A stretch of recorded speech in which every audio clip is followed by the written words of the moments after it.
Welcome back to Factory Sealed. It is February 24th, 2019. My name's Eric Peterson. Joining me today, Mr. Tom Ragan. What's up, Eric? Hey, Tom. How you doing today? Good. How are you? Yeah, not bad. Not bad, yeah. Got my bundle t-shirt on. Yeah, that's good. Yeah. I'm trying to figure out why our stream says that we're still facing off against Father Gascoigne and Bloodborne. We can't do anything right. It's amazing. I changed it. Well, apparently I didn't. Let's fix that. That's so funny. What episode is this? 175? This here is episode 175, facing off against Father Gascoigne. In Bloodborne. So bad. Update. Let's see if that'll change. Will it change live? No, it's just permanently going to be called. Is it really? No, I don't know. But it would be funny if it did. Oh, God. What's going to happen?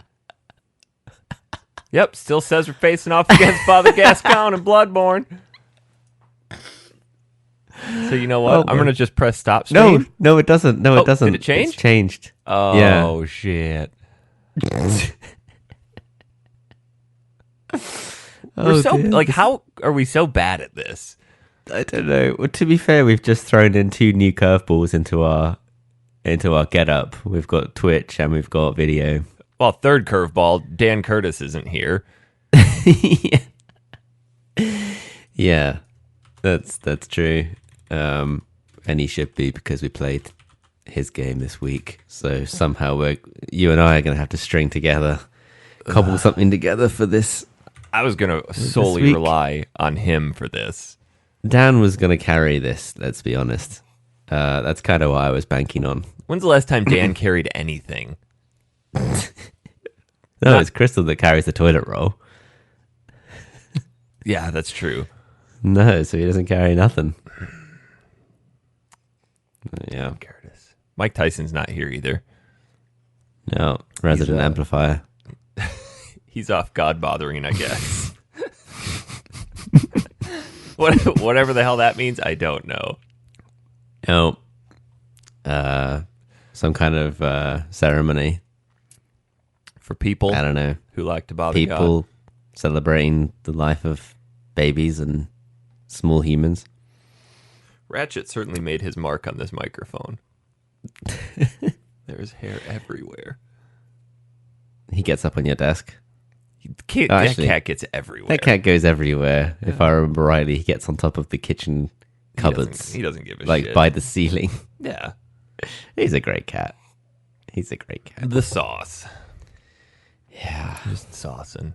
How are you, Tom? What's new? Shit, I am stuck in this blanket. I'm all wrapped up in all sorts of messed up. Jesus God. Sort yourself out, man. I can't. Oh God. Have you ever moved around and gotten static while you have headphones in and it starts crackling in your ears? Oh buddy. No, I have not had that. Yeah, don't do it. Yeah, it doesn't sound like something No, it's like getting static shocked inside your ears. You know, like when somebody rubs their feet on carpet and then pokes you.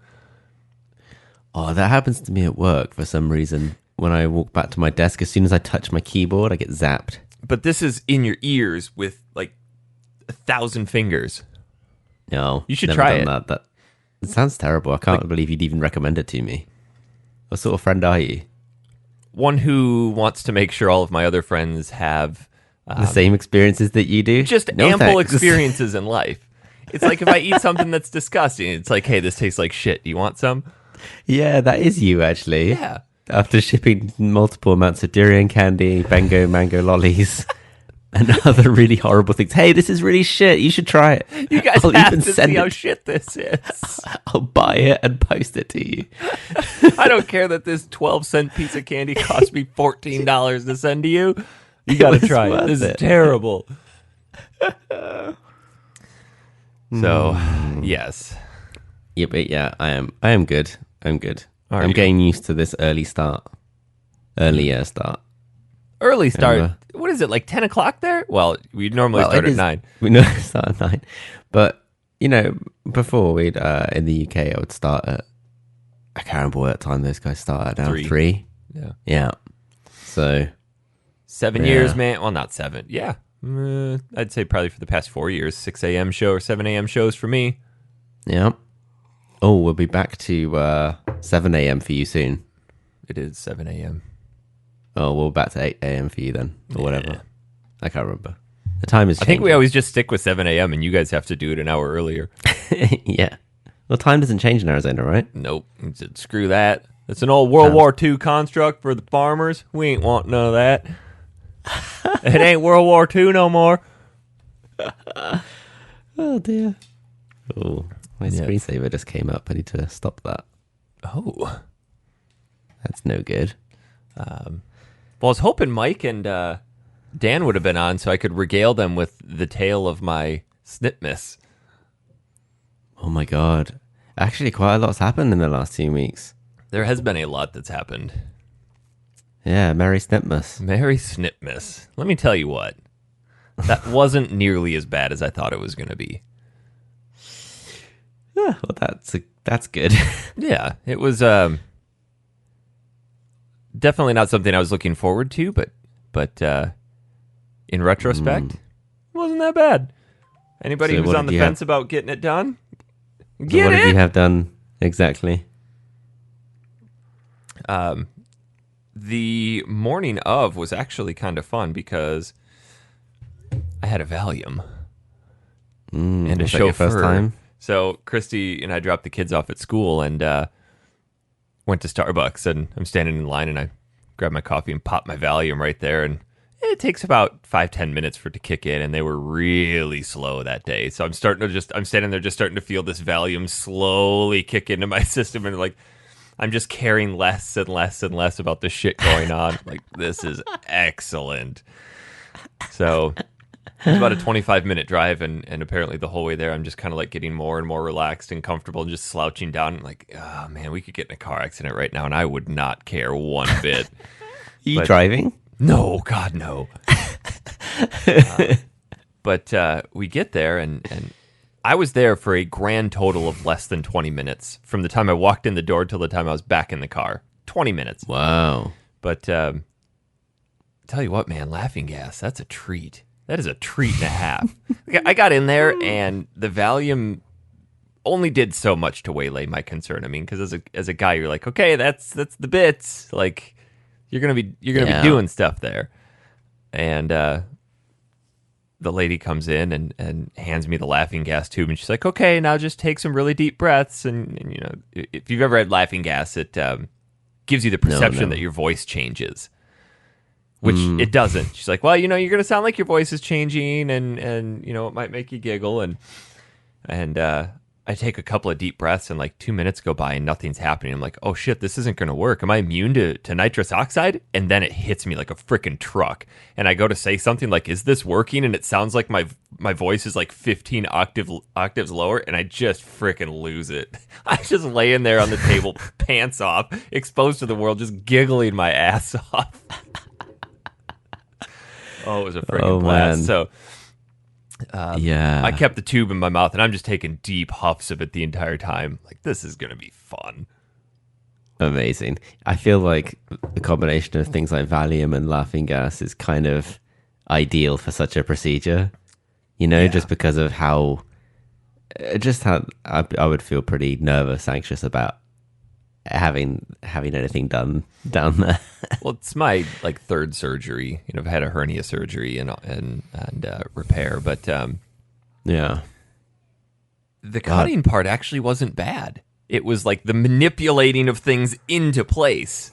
And like, Jesus, that was uncomfortable. They had to like forcibly hold my legs down because it was like, God, this is uncomfortable. And then he goes, all right, I'm going to numb it up. And I see this big needle go down. I'm like, holy shit, I'm glad I don't have a view of this.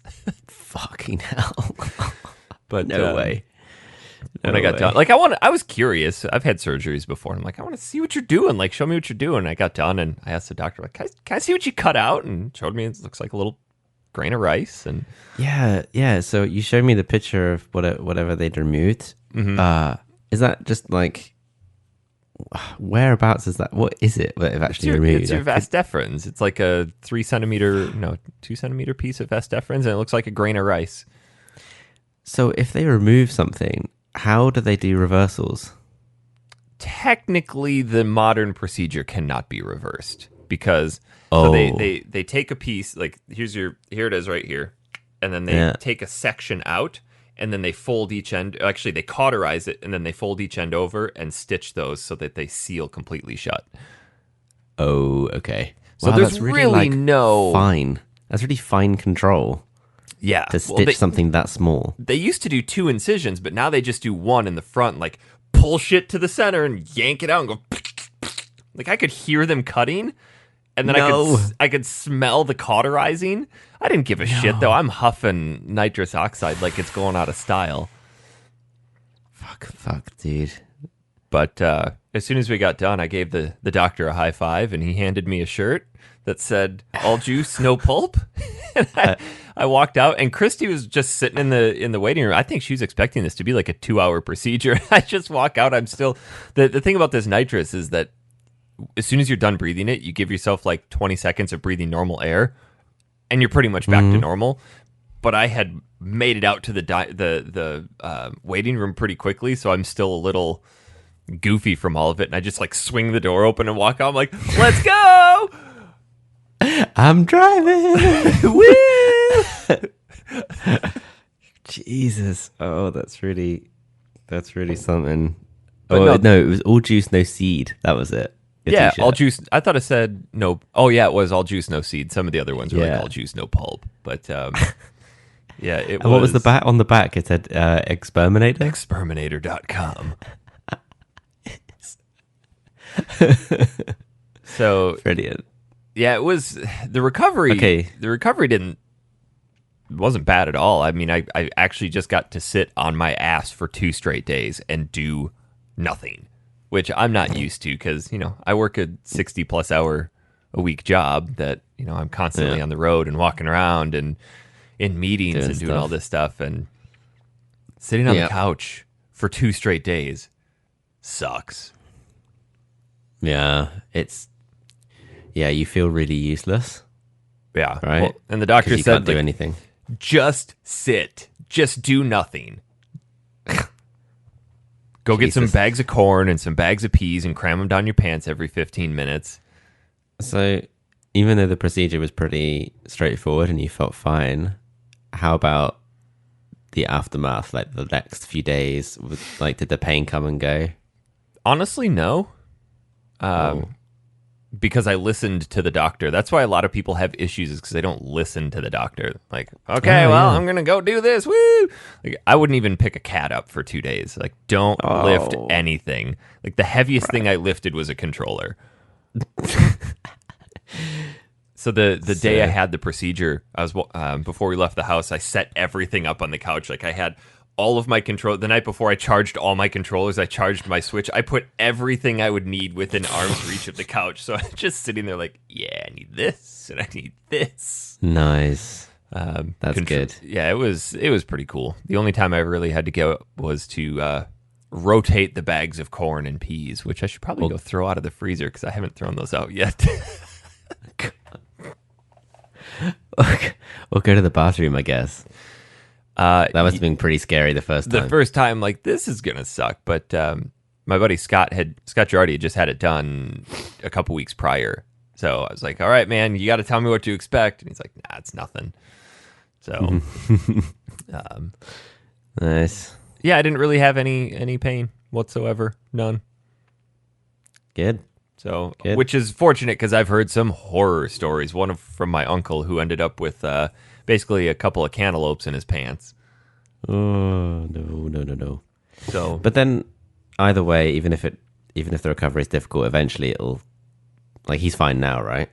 yeah, but he was hospitalized. Like, he had the 1% of the Oh. 1% of complications. Shit. Yeah. Is that because he didn't recover properly? He didn't sit around? No, the doctor fucked up. Oh. Yeah.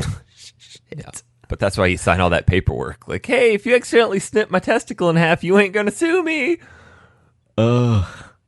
So, No way. tell you what, though, it was a really interesting feeling afterwards. You're like, boy, this is a relief. Like, I'm not gonna have any more kids. Yeah, that is a good feeling. You know, Yeah. I'm just glad it's over.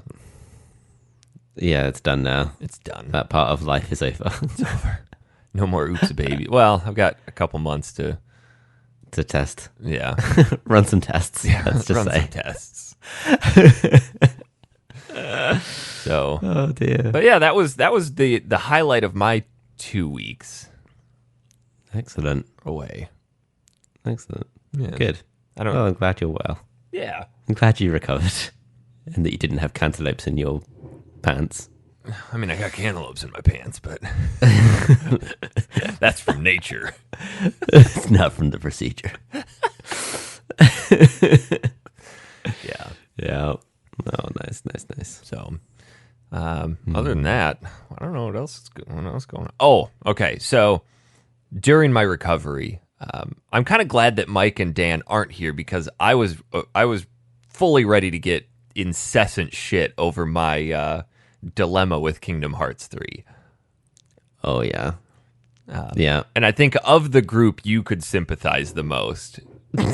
But I still think I do deserve a little bit of shit for it. So I started Kingdom Hearts 3 over my recovery period. And if you'll remember, I purchased it when it came out, let it sit on the shelf, sent it back, and then decided, you know what? I want to play this over my recovery. So I went back out and bought it again on PS4 and didn't open it and had this big, long conversation with Mike. And he's like, these are all the reasons you should get it on Xbox One because of this, and this. And it like instilled that little seed of doubt. And in the beginning, I didn't really give a shit. I'm like, it's Kingdom Hearts. It should be on PlayStation. I don't care. Yeah. So I finally changed my mind and I took it back again and bought the Xbox version. And then I was gonna take it back a third time because there was a buy two get one free. And finally, I'm like, you know what? If I do that, they're just absolutely gonna never let me live it down. So Yeah. I started it on Xbox to just enjoy the highest fidelity of it. Yeah. That's fair enough. The game is mediocre at best. Yeah. I can't comment on it because I've not played it, but from what videos I've seen, it looks like a lot of fun in terms of like, all the gameplay and stuff. I think if you're a Kingdom Hearts fan, it looks like you'd love it. But and all the worlds look like they've been given a lot of care and attention, and all the themes and different stuff. I think that's one of the neatest parts of it, though, is Yeah. how they've actually stylized the world. So when you go into it, they don't stylize the world to look like Kingdom Hearts. They make Kingdom Hearts look like that world, like Toy Story, for example. Yeah. You actually feel like you're Yeah. playing in Yeah. the Toy Story world. And I don't know, maybe I'm missing the point, but I think one of the main core reason I play any RPG is for story, and so for the story to be that wild and that incoherent that's really what kind of puts me off. It is to the point where whenever Xehanort or anybody who looks like him shows up, I skip it. Right. I don't care. I can't follow this. It's not my jam. The little mini stories within each of the worlds, they're great. Yeah. They're really cool. Cool. But it's just it's an absolutely impossible story to follow. I usually will tune out or go get something to eat, or if I'm really just wanting to play, I'll skip it entirely. And Yeah. And that's hard. Like I need when I'm playing games like that, big sprawling JRPGs, I kind of need a piece of core story to hook me. And if I'm not following it, or if I'm missing it, maybe that's on me, but if it's known to be very complex and intertwined and pulling from threads of other games on other consoles that you perhaps may not have owned, Yeah. then that's a really hard to keep people connected. So I keep thinking that maybe one of the main draws is just how fun it is to play. So maybe, did you find it gameplay wise, like battling and stuff? Is that all fun? Is finding collectibles fun? Are you having a good time when you're playing it, basically? Honestly, like story aside, the most enjoyment comes from watching my kids enjoy watching me play it. That's interesting. So, we bounce into the different worlds and they're just absolutely enthralled and they're asking questions about it. And they're like, oh, look at that. Oh, it's Wreck-It Ralph. And it's whoever. Yeah, that makes sense. Yeah, because they like it. The combat is, I don't know, Mike and Dan will disagree with me, but the combat is clunky. It's definitely like PS2 era combat that's just been forced into the new generation. Okay. There is a lock-on mechanic that doesn't really work. With the Souls games, for example, you'll lock on and the camera will keep that person in the center. This one, it's like, well, you're locked on, but he's behind you. So, and as soon as he goes behind you, you're no longer locked on, basically. Like do you lose your lock on? Okay. It's not consistent. No, so sometimes you're just bouncing around and slashing, and Sora will fly towards something and attack it. And if someone's up in the sky, you can jump and then start swinging, and he'll just kind of like work his way up into the sky, and it's neat. Then they have this whole thing called flow motion, which is just a cumbersome mess, where if you jump and then you tilt the stick forward and press X or square, you'll do like this forward dash, and then if there are certain pillars that are glowing, you can start spinning around them and then do moves off of those, or you can jump off of a wall and then back onto somebody. And it's just there's a lot going on, and it's really cumbersome. Where like Final Fantasy 15 had a lot going on, but it was fluid. Oh yeah, I really love that game. I really want to play it again. Speaking of those glowing walls, I kind of wish Mike and Dan were here to get their opinion on it, because those piss me off. So Sora can run up walls now. So any surface that can be run up has like this little light wave that will just constantly pulsate up it, and it just detracts from the entire aesthetic of the world. Like it's constantly happening. It's like, oh, I can run up that wall, and instead of just like, hey, let me try it. Oh, okay. So it's not really encouraging much in the way of exploration, where you find something and you feel like you have perhaps found something that not many people have like been to, right? It's more just like, hey, don't forget this. You can come up here. You can definitely climb up here. Okay. Yeah. That's interesting. It's neat. It's not, I don't know. It probably won't make my game of the year list, but I think it's one of those that at the end, I like to play. Did you finish it? No. Okay. At the end of the day, it's a huge game. It's been in development for 13 years? Something ridiculous like that. And now that it's finally out, I'm one of those people that I like to experience it as it happened. Yeah, that's fair. I think I just have no investment in the series, so I wouldn't know where to begin. But we're playing, obviously, the original this year for the show, so I'm quite excited about that, to try it out. That's going to be rough to go back to after playing 3. Yeah, that's another reason why I didn't want to play 3, I guess. But the thing that's really cool about the first one is that it's very heavily reliant on Final Fantasy. Yeah. So you're playing with Squall, who they call Leon, and you've got a bunch of other people in there, and it's very Final Fantasy intertwined, which I wish I would have kept that going and gotten rid of this Organization 13 BS and split worlds and separated hearts and all these other people, and just kept it Disney and Final Fantasy. Yeah, it feels like maybe because the series became so successful that they kind of branched off and wanted to have their own thing and not rely on the Final Fantasy name, which has been a bigger name for much longer than Kingdom Hearts. I don't know. But they're so heavily relying on Disney. True. It looks like maybe they just wanted to keep that connection with Disney and not bring in too much else. But I don't know. It's a weird one. I think it's a shame, just because you're the same as me, right? We both love Final Fantasy series. So if I see anything with Final Fantasy characters and stories inside it, I'm interested. So Oh yeah, it's a little bit of a whew. yeah, Give me some of that. yeah. Oh, that's cool. I don't know. Oh, I'll that's cool. eventually get around to finishing it. It's not one of those on my high priority list. I know Dan's already done with it. Did you, other than Kingdom Hearts, over the last 2 weeks, did you pick up any other games or any other? Did you find anything in the retro stores that you managed to snag, or have you abstained? I started buying some stuff for down the road. I picked up our game for October, Star Wars Episode 1, The Phantom Menace. Yeah. It's going to be a tough one. It's going to be you a tried real. it? Oh god, that game is unforgiving. Yeah, I barely remember it. I really liked it back when it came out, but I have a feeling it is really bad, really tough to play. I did not make it out of the first hallway, and I tried it 5 times. Shit. Yeah. Well, now I'm wondering how 10-year-old me managed to get. I think I only got halfway through that game actually. Well, I think that you and I are very similar in our approach to games, and it's just let's brute force our way through this, where this one's probably needs a little bit more finesse. I think we were talking about that before, where when it comes to a stealth game, it's like, well, I'm going to treat this as a run and gun. Don't give me guns if you don't want me to fire them. Yeah, it's true.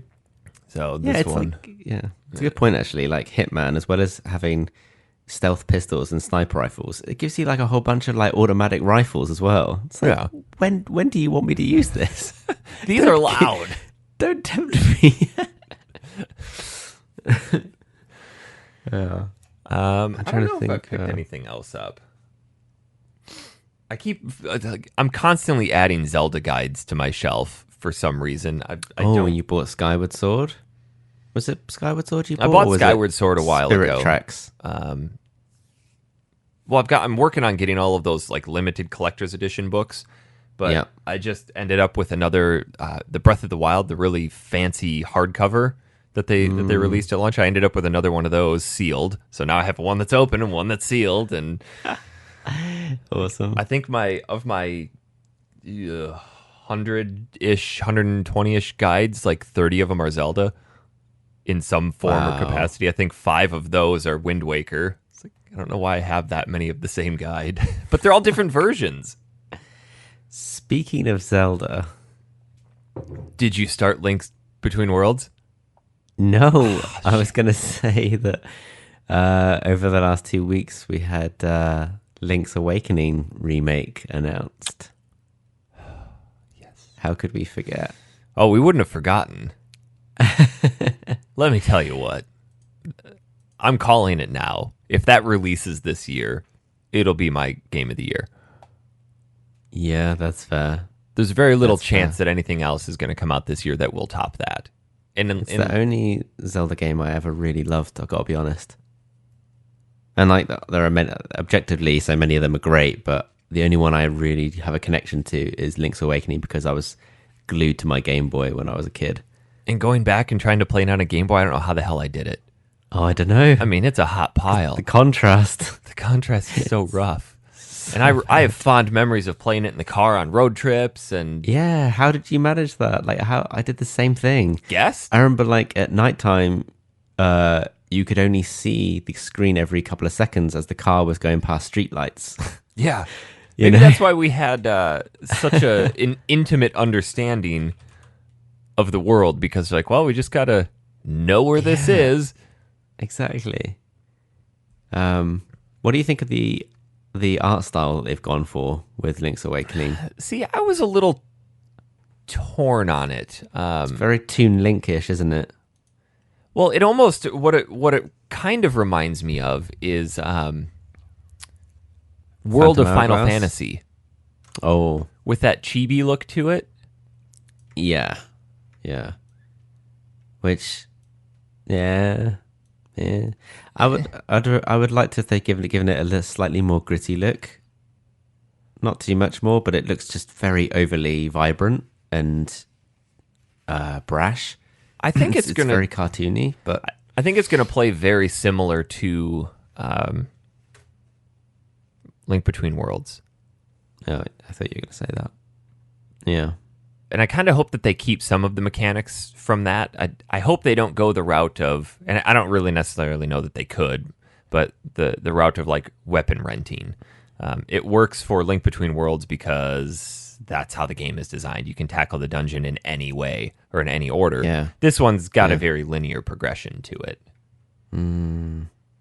Yeah. No, I'm excited though. I know. I actually didn't expect it at all. I think you were saying that you'd heard the rumors, but I didn't even have a clue that they'd even thought about putting out a remake for Link's Awakening. Yeah, and I didn't really want to put a whole lot of weight on those rumors because, a lot of things are rumored and then never come about. The expectation.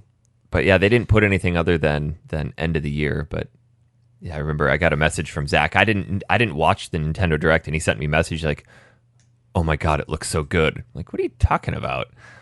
Just watch the last 3 minutes, and then I was just kind of watching towards the end of it because I didn't want to like jump into the middle of a reveal.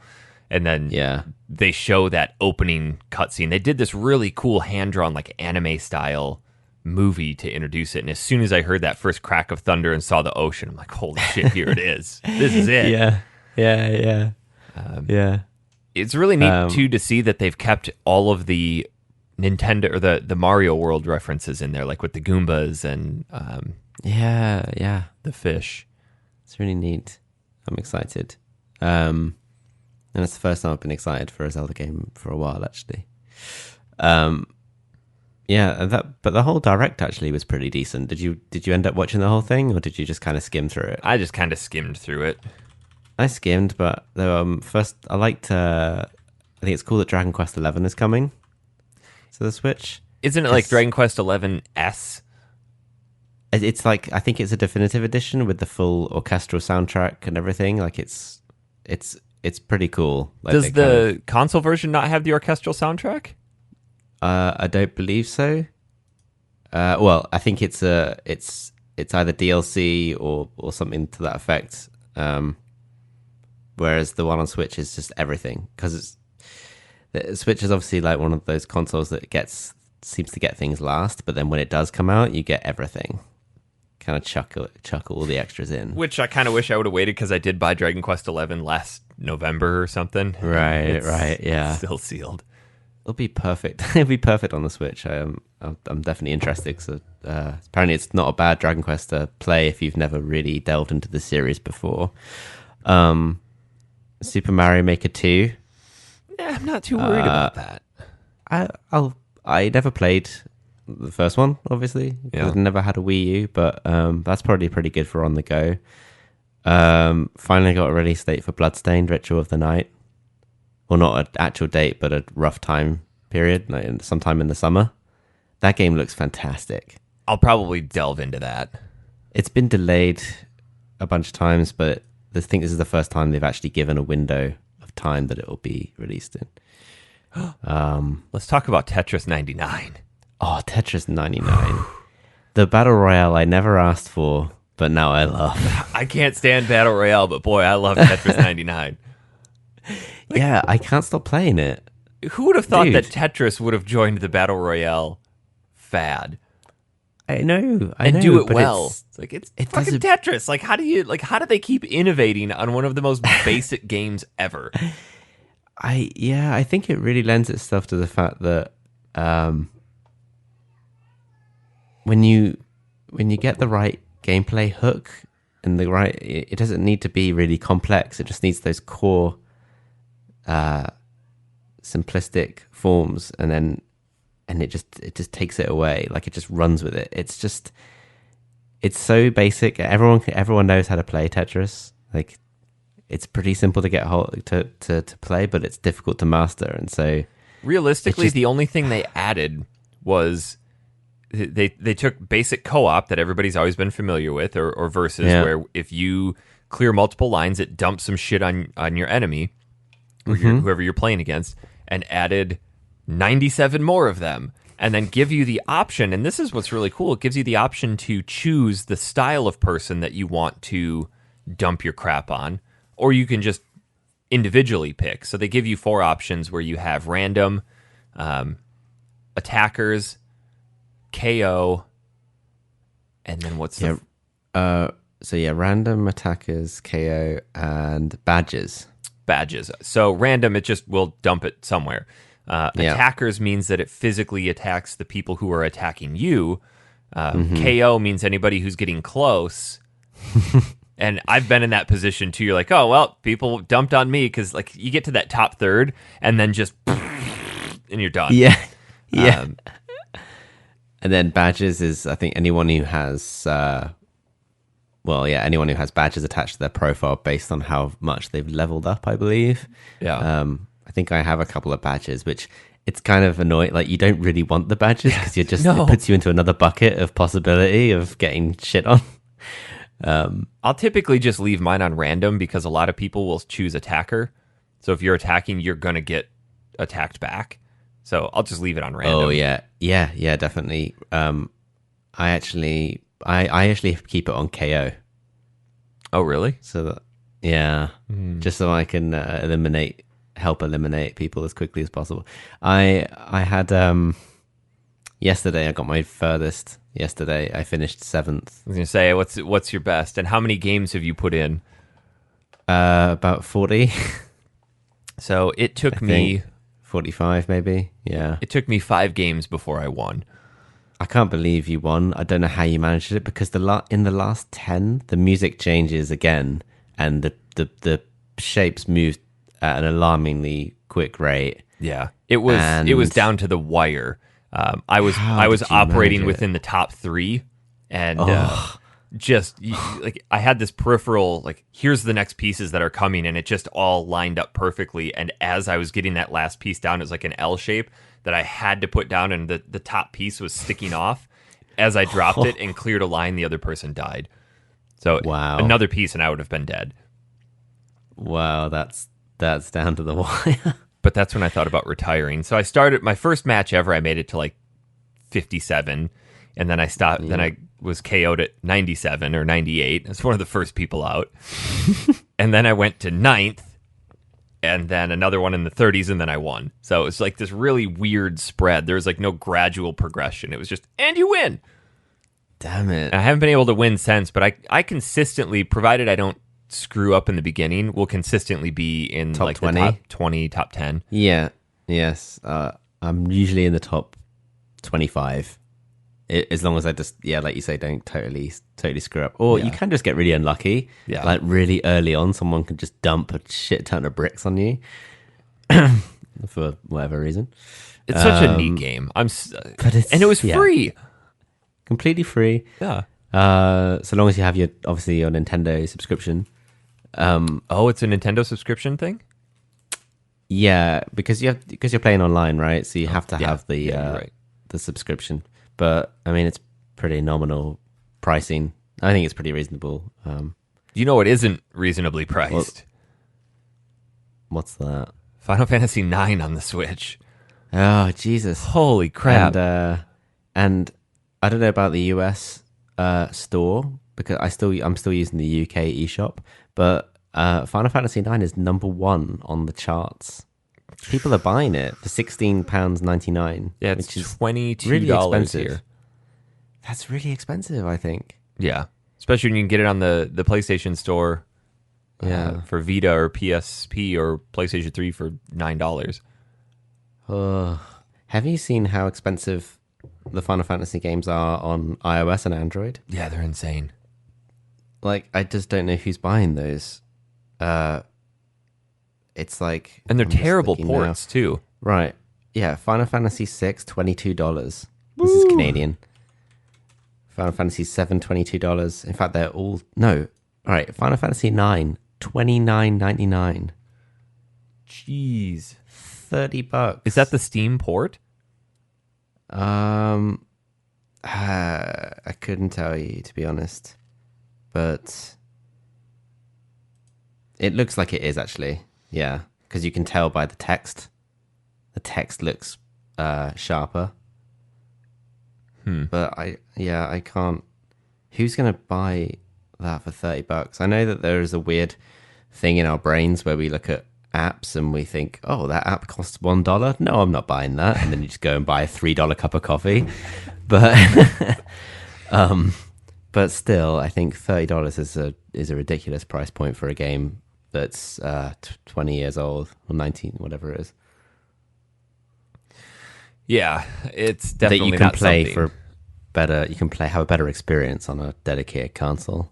Well, and Final Fantasy VII is coming in March, and then 10 and 10-2 are coming in April, and there's still no love for 8. Fuck those guys. I'm not buying your games on. I would have considered buying 8 on Switch. Honestly, Oh yeah, I would have have paid considered $30 for it. I think. Hell, I'd so. pay full price, digital, 60. Because Just straight PS1 port, no graphical upres, nothing. my brother does that. He buys all of his Switch first party games digitally as soon as they come out.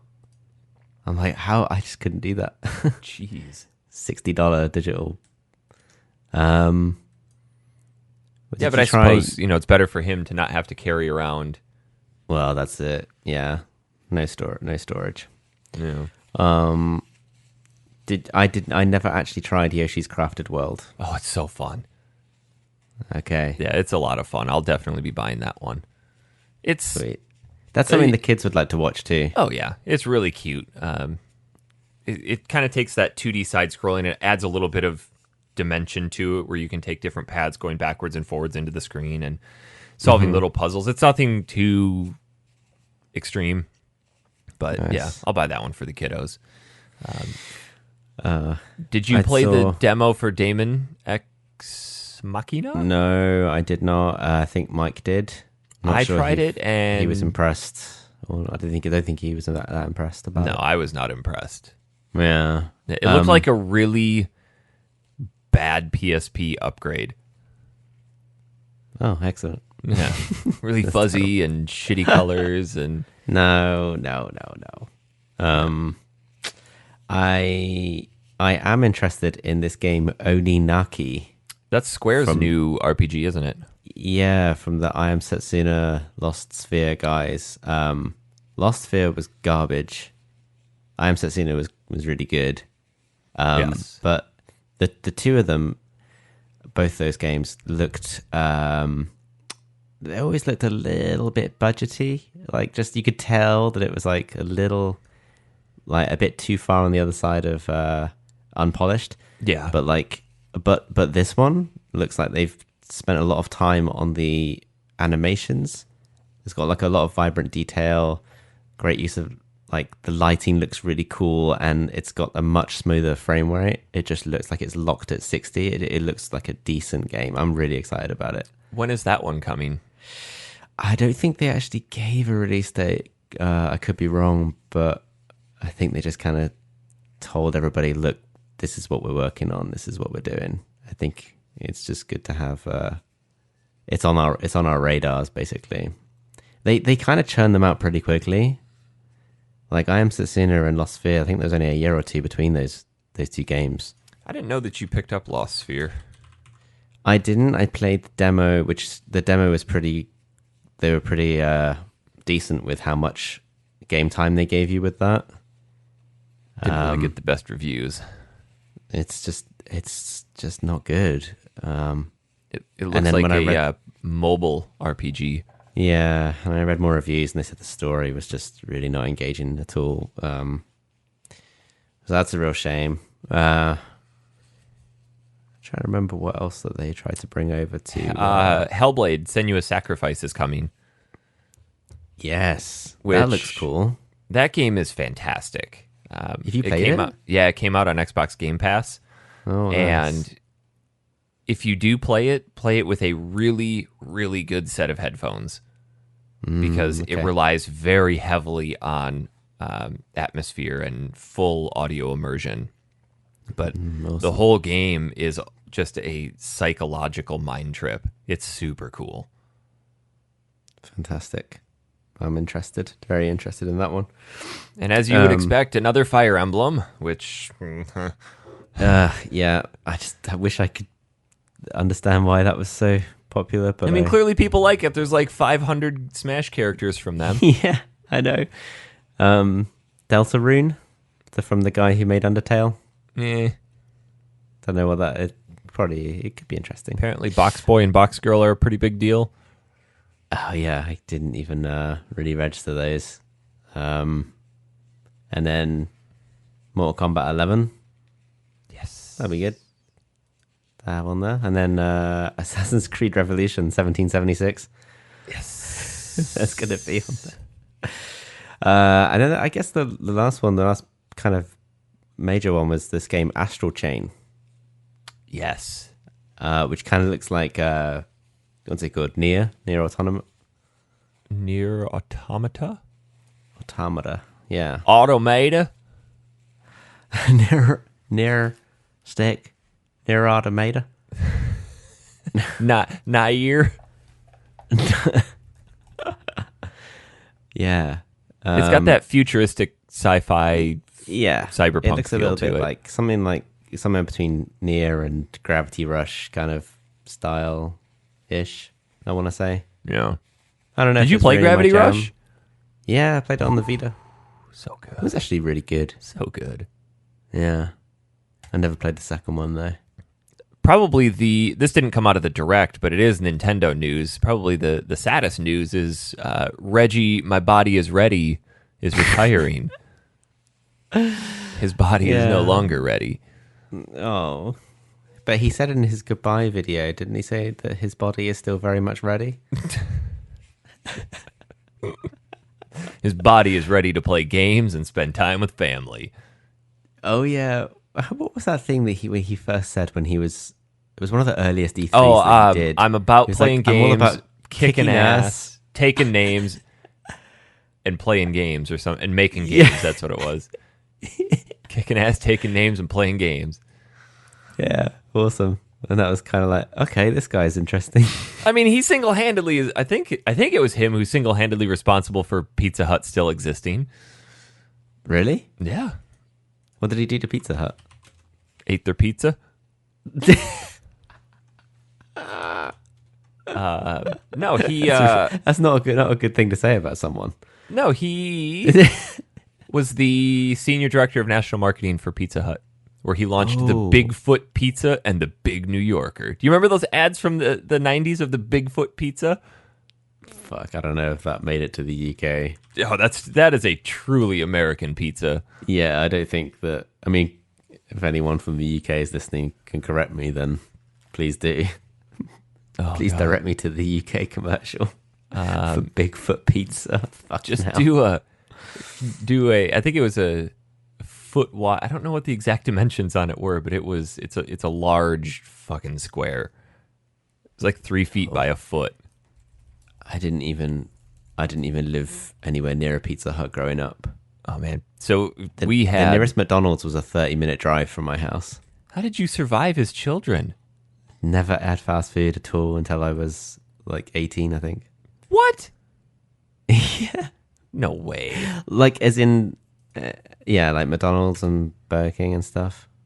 Don't think I think I had them a few times just from like little holidays and trips, but yeah. I grew up in a small town, buddy. Small town. There's a farming village. Yeah, we didn't have no KFC. Kentucky Pride. London Fried Chicken. But yeah, Reggie's on his way out, which is sad. I think he was a major driving force behind Nintendo's decade of success, or however how long he's been there. Oh, I know, because he was there for like the success of the DS and the Wii. Yeah. And those were, and I said this in our chat earlier in the week, but I just watching some of his talks at various conferences, I couldn't believe how hard hitting he was against his competitors. He was really aggressive towards them. Yeah, I had no idea. I totally forgot. But he's like, oh yeah, we don't, we're not going to make you pay twice for this. We're not going to we're not going to make you use memory sticks that you can't use on other systems. And it started off as like pretty tongue in cheek, but then he would actually mention PlayStation Yeah. and actually mention Xbox, which you just don't really see. Unlike these the days. subtle passive aggressiveness of Xbox and Microsoft, like, oh, this is Yeah. how you exchange games with a friend and just hand them a Yeah. disc. Yeah. I loved that E3. That was so much fun watching them exchange jabs. Yeah, that was really good. I think Sony solidified their console win this generation with that single 30-second ad. Yeah, it was really good. But yeah, Reggie's My Body Is Ready was from when they announced We Fit. We Fit. Like, all right, we're going to stand on here. Are you ready? It's like, my body's ready. Yeah. I'm glad I got to see him when I was at. It was I think it was actually Nintendo's last E3 conference. 2012. Yeah, I was there, and I was at E3 in 11 and 12. You got to speak to him? No, I didn't get to speak to him, but we were. Oh. It was the year that the Wii launched, so they had their big Wii presentation, and Miyamoto was there, and Reggie was there. It was just a really cool experience. That's awesome. Yeah, watching Miyamoto get up on stage and talk about Mario, like he's just so passionate about what he does. Yeah. Yeah, that's awesome. So I wonder who's going to must fill be in cool. for Reggie. Where was? Oh, it was. I think it's. Is it Doug Bowser? Is that really his name? That is his name, and No. that's not a joke. See, I It's thought that was a true. joke. Like, yeah, Reggie's down, so now Bowser's going to take over. No, so I actually wrote that in the chat, and I thought you guys knew that. I didn't realize you thought I was messing around, but no, it's Doug Bowser. I wonder if they hired that guy when they first met him, just like, let's secure this guy, so down the road he can be the And president. then we'll of Nintendo. craft him to be a really good employee. You know that they're gonna play on that for years to come. Too right. I think he's got quite the profile, Doug Bowser. Like, as in he's done a lot. I think the only thing that they could have had better was somebody named Mario Plumber or something like that. But no, let's just have Bowser be the head of Nintendo. Yeah, it's kind of ridiculous. It works perfectly. Yeah. So, Did you see that? I think it's at GDC later on next month that Google is planning to announce basically a streaming console. Have you seen yeah, much there's a on this? lot of interesting things on the horizon, especially with Xbox now talking about bringing Game Pass to Switch. Yes, which is very. It's a very bold move. Because that's, I don't know, that I guess, like we've said earlier, Microsoft is clearly one or two steps behind Sony on this generation, but by partnering with Nintendo, that's a really interesting move. That's potentially going to leave Sony on the sidelines. Isn't Google's gaming thing codename Project Stream? Yeah, and there was a demo showing Assassin's Creed Odyssey running at 1080p 60 frames on like Chrome or something. Yeah. I've heard from people who know that it is a very real thing, and it does work. Yeah. I think they've spent a long time on it. I think this has been in development for a crazy amount of time. That they just wanted to bring essentially a Netflix style model forward for gaming.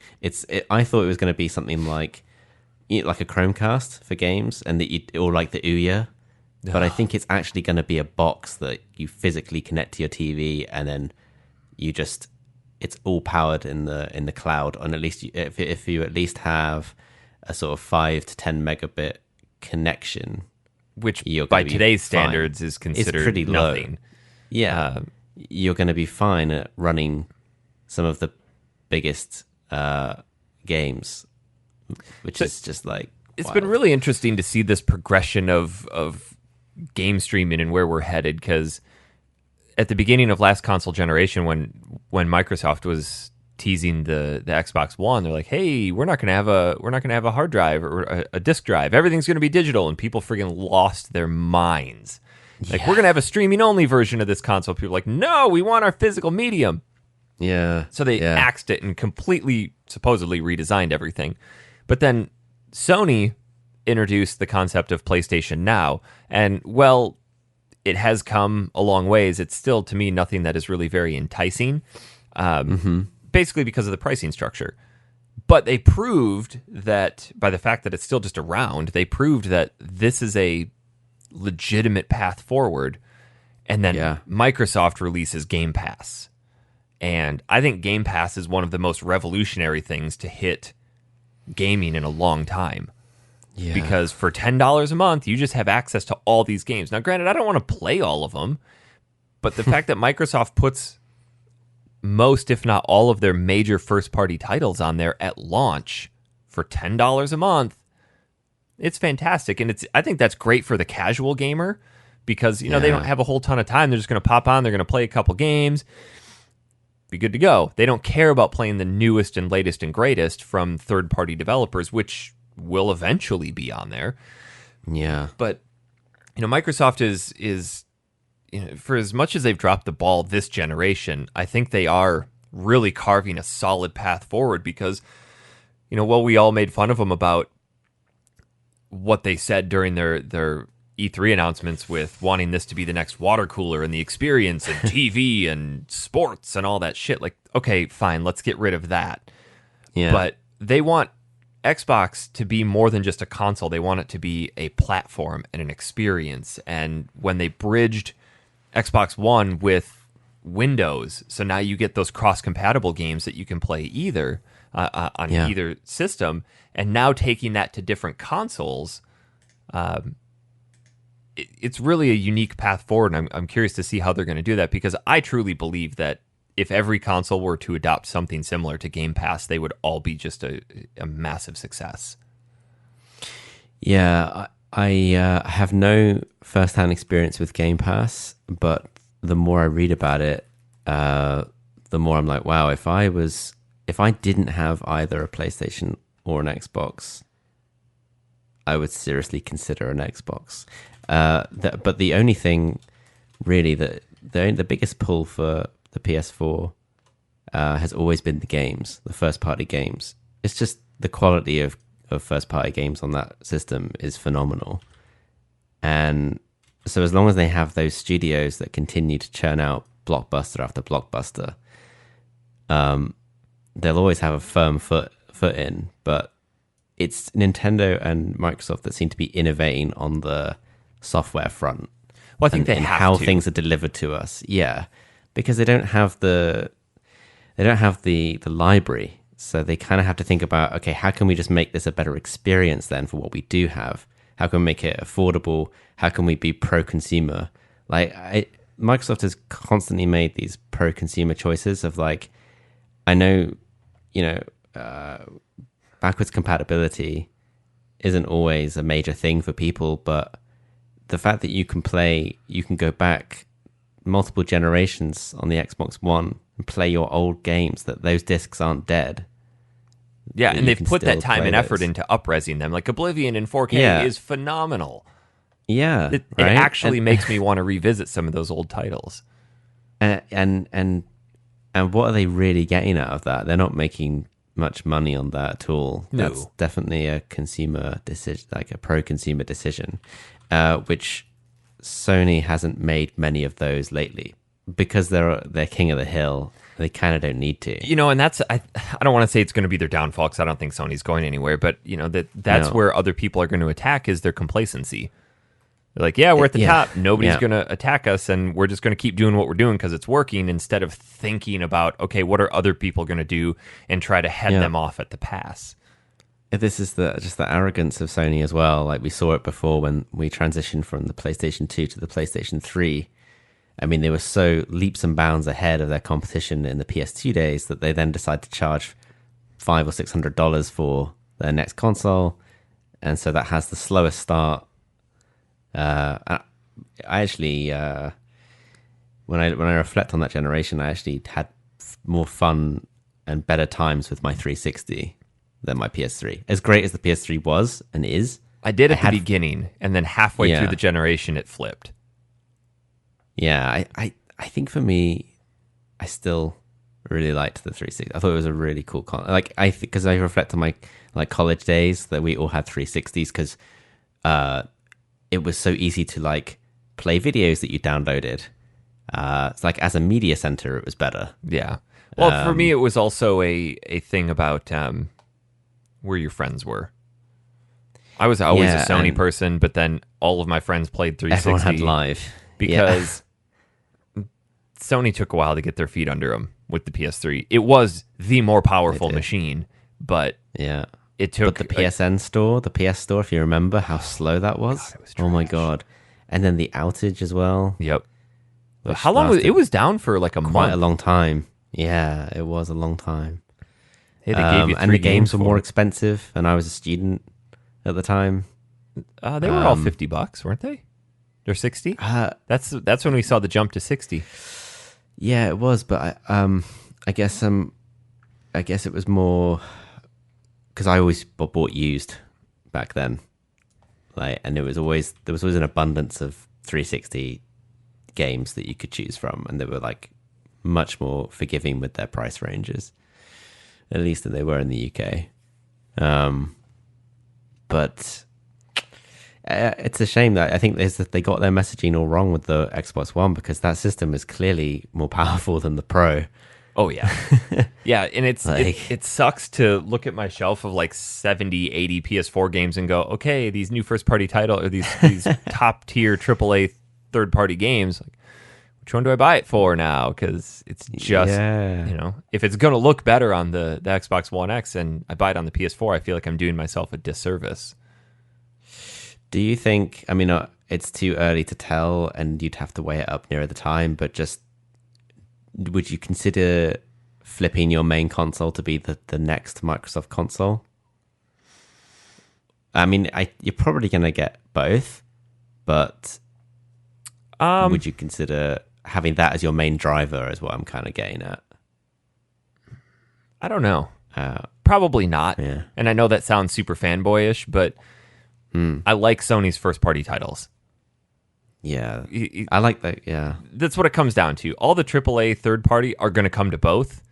So the main deciding factor is, what do you like as first-party titles? And I can't think of any Microsoft first-party that I have to own. Like, Halo's kind of ran its course for me. I've never been a Gears of War fan. I don't really care about Forza.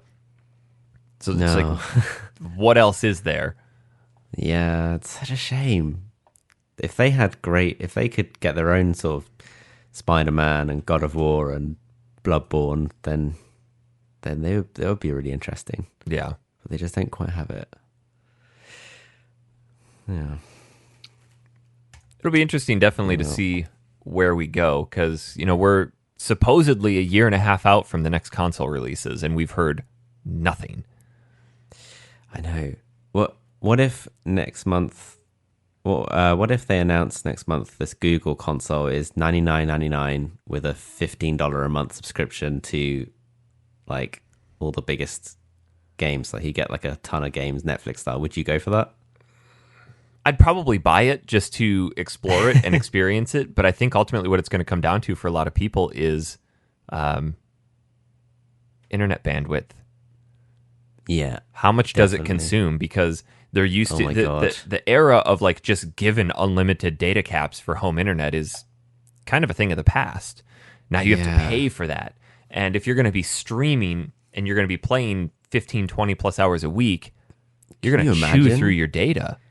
If you're doing 1080p, and even if they start pushing the 4K HDR content, there's some other infrastructure that we need to address first. I think you're right. I think the success of this is purely based on infrastructure, because the idea is phenomenal. Like, we've talked a lot about a Netflix style for games, but can you imagine? I'm fortunate enough to have an unlimited cap, like no cap on my data. But even just the fact that if I was playing a 1080p 60 frames game at home, it's probably, despite my internet being strong, it's going to affect my connection for anyone else in my house. Yeah. Like, and then if they try and do something, that'll probably affect the performance of the game I'm playing. And that's when you have to get start looking at getting gigabit connections, which I have. Yeah. I don't need it, but I have Yeah. it. And Yeah. most people aren't going to have that because it's expensive. Why pay $120 exactly. a month for internet when you can pay $50 and be just fine? Yeah, because most people just don't require that much bandwidth. But maybe now. You know, and I'm sure they've done ample testing with everything, but imagine internet is distributed sort of like a highway system. It goes to the different neighborhoods on these big channels, and then it branches out to different nodes. And as you get further from those nodes, you get less bandwidth, and it gets more clogged and congested with more people trying to access that. So let's say you have a neighborhood of a ton of gamers, and they're all trying to pull bandwidth off of that. Yeah. It's going to tank. Just because I have a gigabit connection doesn't mean that I'm guaranteed to get No. a gigabit. So at peak times at like 6 o'clock, 7 o'clock at night, I'm lucky to pull 300 to 400. But at 2 in the morning, I'm getting 1,000 right there. Yeah, exactly. And what if that whole neighborhood also decides to not only game through their connection, but also play multiplayer? Yeah. Like, it's just, I'm like you say, I'm sure they've tested it. It's Google. They're very, very smart people. And I'm fascinated by this idea, because I think that is ultimately the future, whether you choose to accept it or not. It's kind of going that way. But Chrome alone, without doing that, is already a resource hog. Oh, yeah. Yeah, Chrome is insane. If I check out my task manager on my machine, it's taking up over 80% of my CPU, and it's just a browser. But Yeah, I say just a browser. Obviously, it can do a lot these days, but still. I don't know. I think we'll see. I hope this year we'll see Sony at least announce their next console. We know they're coming. People have confirmed, yeah, I'm working on the next console. Yeah, apparently studios are building stuff that will be on the next generation. Yeah, like and it's interesting PS5. now because the manufacturer says, hey, here's sort of the specs we're shooting for, so develop for this spec. It's easier to develop games these days because you're just building for processor and RAM requirements and hard drive space and all of that. Yeah.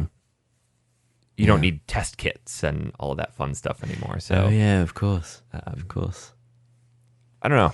I'm excited for it. I think, This would be an interesting year. It feels like a transition year. Like I don't think anything's not much is going to be released hardware wise. I'm not looking forward to the inevitable 2-year overlap of the consoles or 3-year overlap where it's like, hey, you've got these fantastic games that have been developed for the PS5, but hey, it also works on the PS4, so the PS5 version is going to be handicapped because it has to run on the PS4. Like we saw with the concurrent releases of PS3 and PS4 games.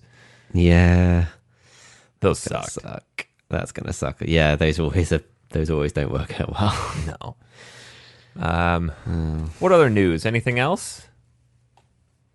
No, I don't think so. I mean, other than our game of the week, I have actually been playing quite a few different games. Okay. I've had a bit of a week of just trying out different things. I'm still plugging away at Tales of Vesperia for Switch. Okay. Which I do recommend. It's a great RPG for the system.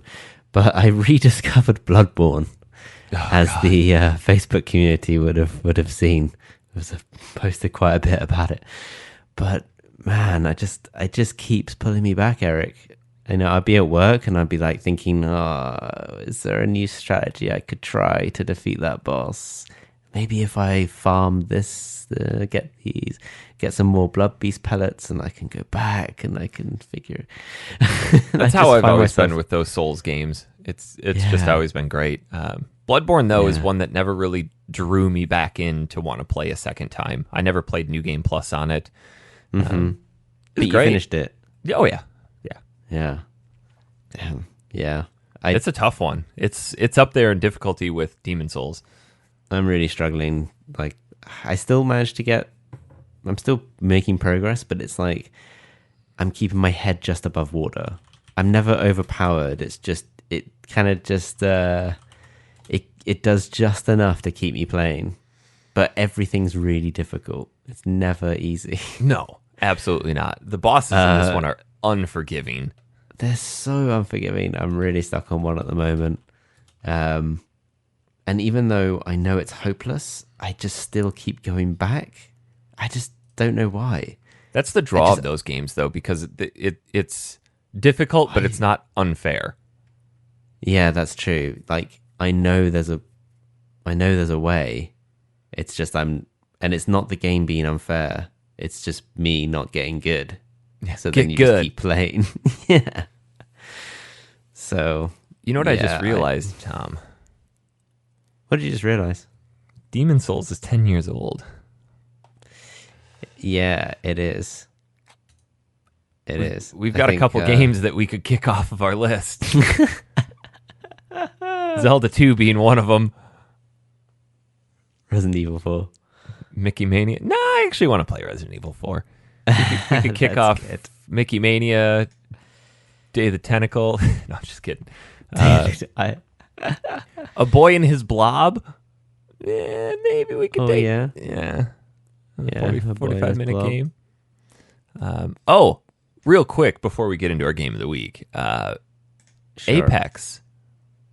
Oh, Apex Legends. Yeah, what a fun game. Yeah, that is a really good game.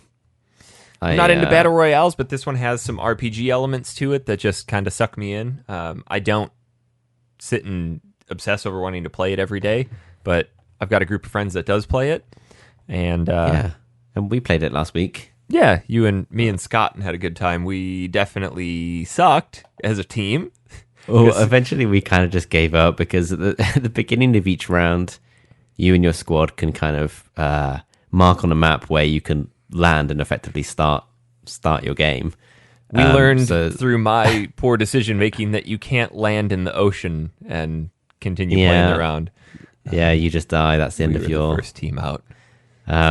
But equally, it's probably not also a good idea to land in the middle of where the biggest firefights are going to be.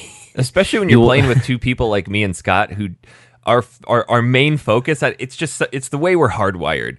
When he and I play games together, and there's loot to be had, nothing else matters. I don't need this, but I'm going to take it so you don't have it.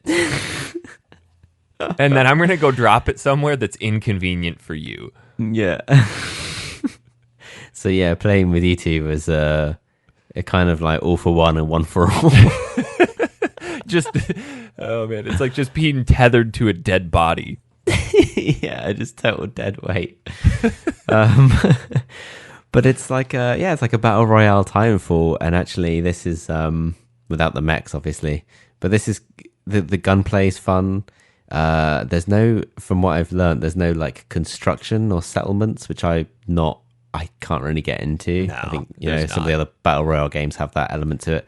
It's just land somewhere with your squad, collect a bunch of weapons, get some upgrades, set yourselves up, and then kind of stick together and formulate some sort of tactic, or just run and gun, or do whatever.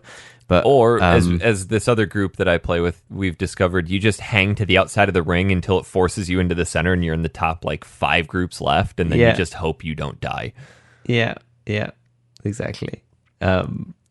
It's fun and it's free, right? It's like we were saying with Tetris 99, which is more or less free. You can pay hundreds and hundreds of dollars for shitty loot boxes, but sure, just don't. But I'm having fun without having to do any of that, and that's the main thing.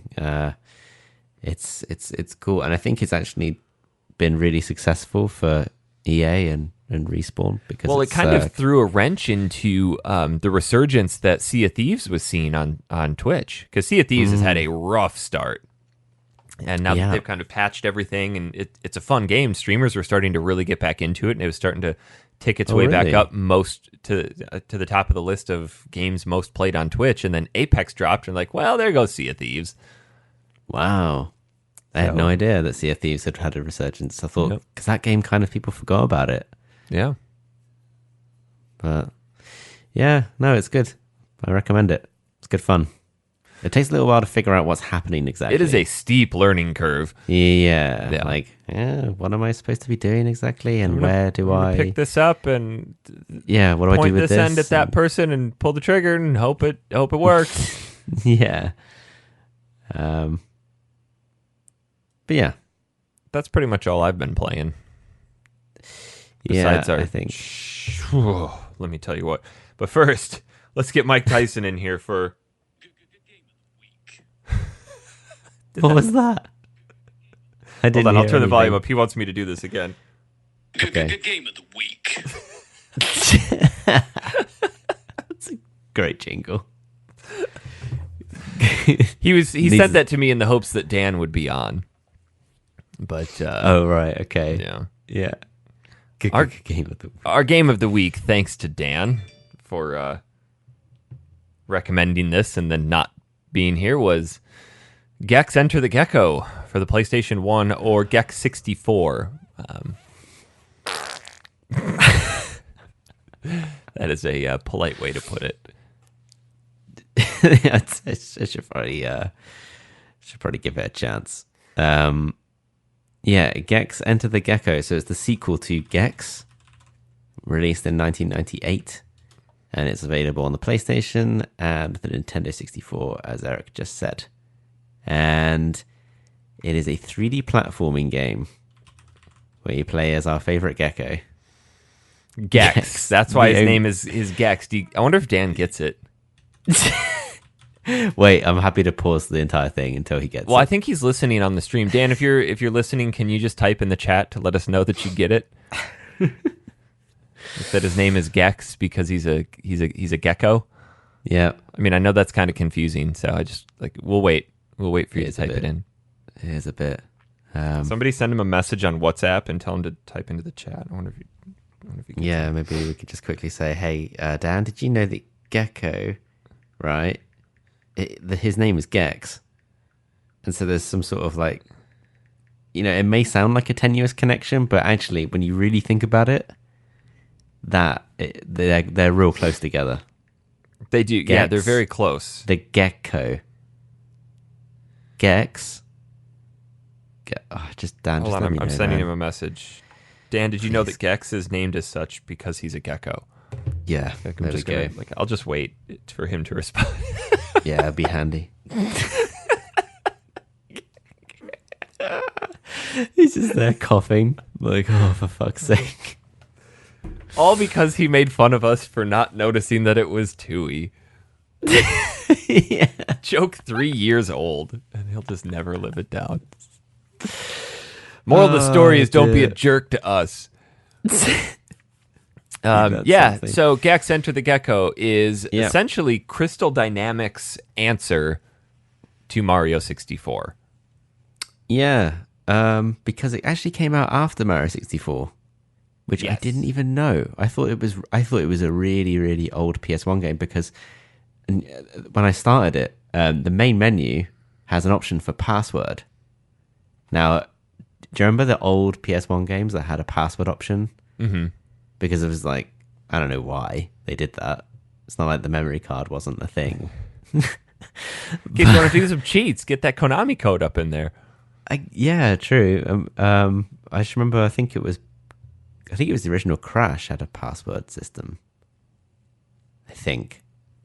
Well, what if you were too cheap to purchase a memory card? That's one way of putting it, or maybe you just simply couldn't afford it. True. No, but we all had those times, to be fair, where you buy a system and a game, you play it, and you're like, oh, I've just put 3 hours into this and I can't save. Oh, Time man, to I turn just the left TV off Midgar and I leave don't the have a memory console card. on. Shit. Hope we don't have a power outage. Oh, God. Yeah.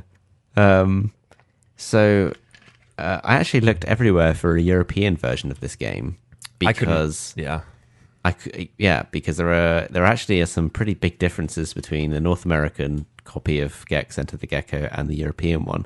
The main one being the voice of Gex and all the various quips and references that he spews out seemingly every 10 seconds. So that's supposed to be the biggest drawing point of this game. Is Gex he's like this James Bond meets Austin Powers style lizard who goes through Mario 64 style levels, and the developers apparently were big fans of The Simpsons and had a lot of comedy setups on that style of humor where it's just like this, hey, one-off quip that just there's no context whatsoever. No. And man, it is just bad. Dana Gould, I get it. He's a writer from The Simpsons, but Jesus, it's just bad. It's just cringeworthy. So I heard that the UK one was better, but then it depends. I take it they're different because some of the American references were pretty lost on me. One of them referenced, I had to keep Googling the names that he was using. He was like, "Oh, it looks like a something Ken Simmons party or something like that in here," and I had to Google this guy. I don't know if I've got the right name. So I'm going to there. send you a link. But It's got comparisons to the different dialogue that's said. So to give you an idea of how bad some of this stuff is, Gex, when you attack, so he's got one mode of attack, and it's to spin his tail, and he jumps into a level, and he's like, "It's tail time." Like, okay, and then just randomly, he'll just be walking down the level, and he'll go, "That's for 12 years of Full House." Like, what was like? I crossed a river. It's a shitty sitcom from the 90s. It's so bad. Okay, see, yeah, there you go. See, so I think in the UK version they're referencing sitcoms and comedies and stuff from the UK. So I was totally getting missed on it. But there was things like, like you go to a level where there was a lot of color, and he'd be like, "Looks like the inside of Keith Richards' head," or something like that.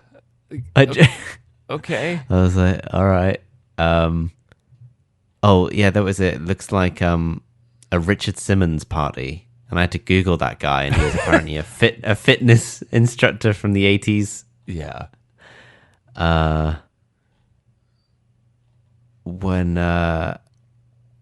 When Gex eats a fly, TVs instead of potatoes. It's some of the dumbest stuff. When he goes into each of the different levels too. So very similar to Mario 64. The whole thing with Gex is it's based on media references. So the first game was a 2D side-scrolling platformer where you're in these different styles of worlds, but now they've taken it to the 3D realm where you've got, how many different worlds are there? There's 1, 2, 3, 4, 5, 6, 7, 7-ish worlds. So you've got Toon TV, which is obviously a cartoon-themed channel, Scream TV, which is horror, C-SPAN, which is a play on the words like C-SPAN, the news channel. I wonder if Dan gets that one too. But that's an ocean-themed one, so it's spelled C as an ocean. Dan, send him a message, see if he gets that one too. Okay. I don't know if he would get it because C-SPAN is not a network. Oh, well, maybe he'd be appreciative. Maybe we found one that he'd be appreciative that we explained it. But then he played the European version. Ooh. So I don't think there's any mention of C-SPAN. Oh, that's right. And C-SPAN is an N64 exclusive. Yes. Got it. So then there's Circuit Central, which is the shittiest level. And it's based on circuit boards and robotic future. There's Kung Fu Theater, the Rocket Channel, where you're out in space, and then the Prehistory Channel, which is Caveman. Eric, there are so many quotes in Gex. He has so many things that he says. And they're all bad. So he goes into each world, and he's got different things that he says. Like, Toon TV, you'd think that his quotes would be tailored for the cartoons, but he's like, "Damn IRS," or "Will Cheech and or Chong report to the front desk?" What? Yes, I heard that one. Or, "Hey, I feel like I'm trapped in Boy George's pants." Yeah. What does it have to do with being in a cartoon? I found it funny just because it was dumb.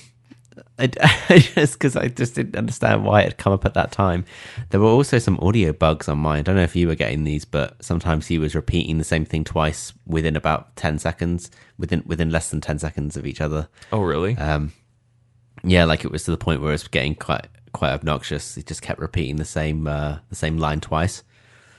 I actually checked out a video because I only got spoilers. I only got about an hour and a half to, maybe of that, an hour and a half into the game. I got to the Circuit Central stage The first time around? The first time around. Okay. And when I checked out some videos online just to see how much shittier this game gets, I went down to like the comment section, and like it's most people are saying like, "Oh, I had no idea it looked this bad. I remember this being great as a kid." You know, it's very much one of those games heavily tied to, "Oh, I remember playing this with my parents, or I remember playing this in kindergarten, and I had a great time with it, and it was so funny, and I didn't understand these references as a kid, but now as an adult, they're really funny." But man, that's it. It looks terrible, and it has really pretty overly unfair platforming. And not to mention, I mean, I can't believe we've not mentioned the camera. Oh, we were going to get there. I think so. I'm looking at the list of quotes for each of the worlds in North America versus Europe is crazy. Yeah, the difference is like it's completely different. Like Scream TV, there's got to be 40 or 50 different North America quotes, and there are 5 Europe ones. But yeah, the voice actor for the European one he's more like a true James Bond style. Yeah, Leslie Phillips, I think it is. Yeah. Yes, and also, maybe the fact that there are maybe we played a slightly more annoying version of the game. Ellie, leave, please. Bye. Okay, go ask mommy. we got kiddos in here. I should have locked my door. Amazing. Eric, I was just saying that I think we might have played the slightly more irritating version of Gex. That I might have? Abundance of quotes. Both of us did. So we both played the American version. I mean, just so like from the North America or the Circuit Central, www.dork.com. Like just out of the freaking blue. All this technology and Shatner still can't get a good hairpiece. I just don't. The thing is, some of the quotes in isolation, they could be funny. It's just the comedy is all about timing, and he would just say these things at the most random moments that just didn't fit with whatever you were doing in the game. And whether that's a technical aspect of the fact that the quote just wasn't running at the right time, or an audio glitch. I mean, if you're going to have comedy in your game, you've got to get the timing right. Otherwise, you just end up being completely baffled. Like, what the fuck? Yeah. What's happening? It made me want to just turn the volume off. Yeah, it was annoying. It kept going. And yeah, so the quotes were one thing, but it was kind of nothing compared to the platforming and the camera. The camera this game got in its own way. So they actually gave you 3 options for the camera. Yep. They gave you basically the camera just does whatever the hell it wants, or you can have like mixed control or full manual control. And the one where it stays behind you 100% of the time is terrible. And then the one where you have to control it all yourself is even worse. So I stuck with mixed the whole time, and Jesus, it's bad. I don't even know what I stuck with. I had the one where it rotates around you as you're moving, but then you have to use L1 and R1 to kind of readjust. Yeah, so you were on the mixed mode. Very similar to Mario 64, where you'd try to move the camera around, it would get stuck on something, and it would just kind of give you that little error message with that error sound.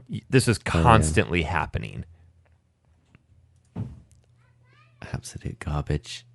I couldn't deal. I couldn't deal, honestly. And it just felt very unfair when... The one thing you got to get right with 3D platforming is the camera. Because, oh man, if you have a bad camera, then it just... You feel like you always have to constantly, every time you get to the edge of something, reshape the camera so you can understand the depth of how far you need to jump. Because with this era of platforming games, the 3D platformers, the worst thing was when you kind of made your way up to the top of somewhere and then you just fell because you just didn't quite catch where the depth of everything was and the camera was fucked up. So then you have to climb all the way back up again with the shitty camera, and you just get more and more frustrated, and suddenly you're like, okay, I'm not having fun, and this is, the ultimate the prehistoric level was like that, because you could fall off any side, and then there were lava rivers that you'd have to jump over, and you couldn't quite gauge how far you had to jump because the camera had to be behind you.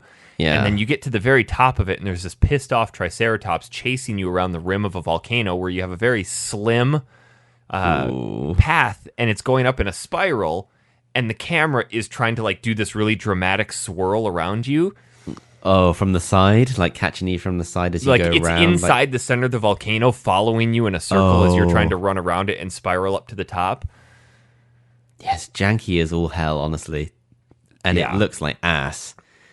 The way the textures are stretched over everything, it's like, guys, if you didn't have the resources to make this look passable, just maybe they should have made it as 2D, or like I quite like how they did it with the original Crash. You either were running towards the camera, away from the camera, or side scrolling, and it was kind of great. Like it worked really well. And that was in 1996 or something, or 95.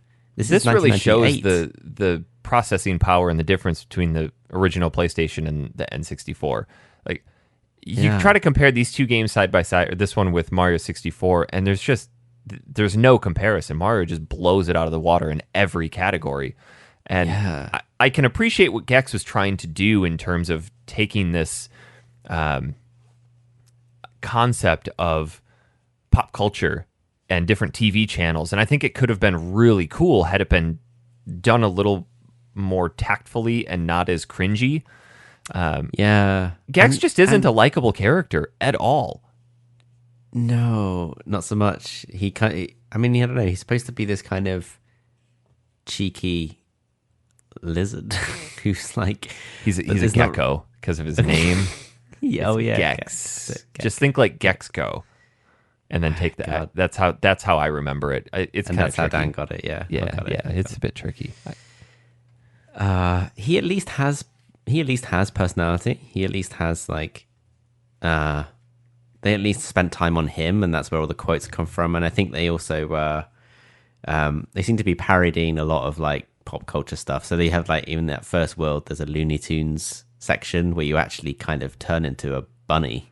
Oh man, you're talking about textures. The textures of those supposed Elmer Fudd hunters. Yeah, those were terrible. Yeah, really those were bad. barely off of the NES. It was just that era, like, and I really am talking about. See, I keep wanting to say 95, 96, but this game was actually later than that. This is only like less than a year before Ape Escape, which is a huge improvement on the 3D platforming for the PlayStation 1, I mean. Wow. But you look at like the bushes and like the foliage in Gex, and it was just one tile of like leaves stretched over an entire bush. It was really bad. and I know that I don't know, I know it's a sign of the times and all, but I didn't find PlayStation 1 was underpowered for that kind of thing. I didn't find any level that I truly, genuinely enjoyed. The Scream level was just obnoxious as all hell in every way, shape, and form.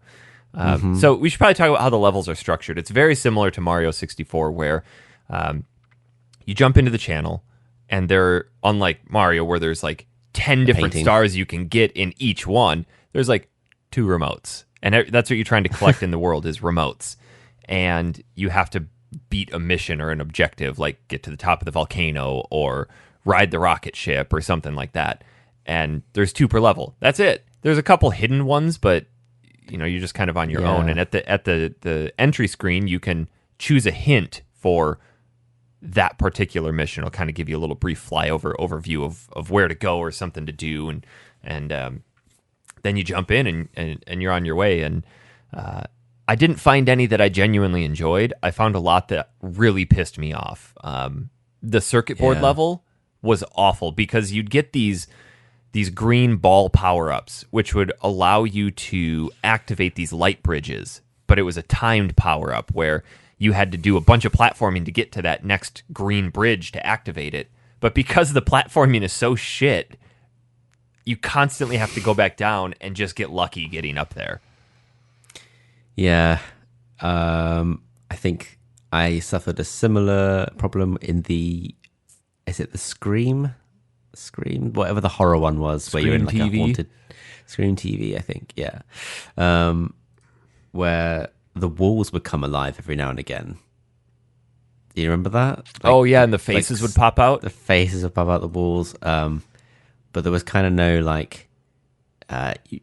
Usually with that sort of thing, you'd have this tiny animation that starts and then the full animation happens so that you know when it's going to happen, but it just kind of just kicks out of nowhere. So it's a bit unforgiving.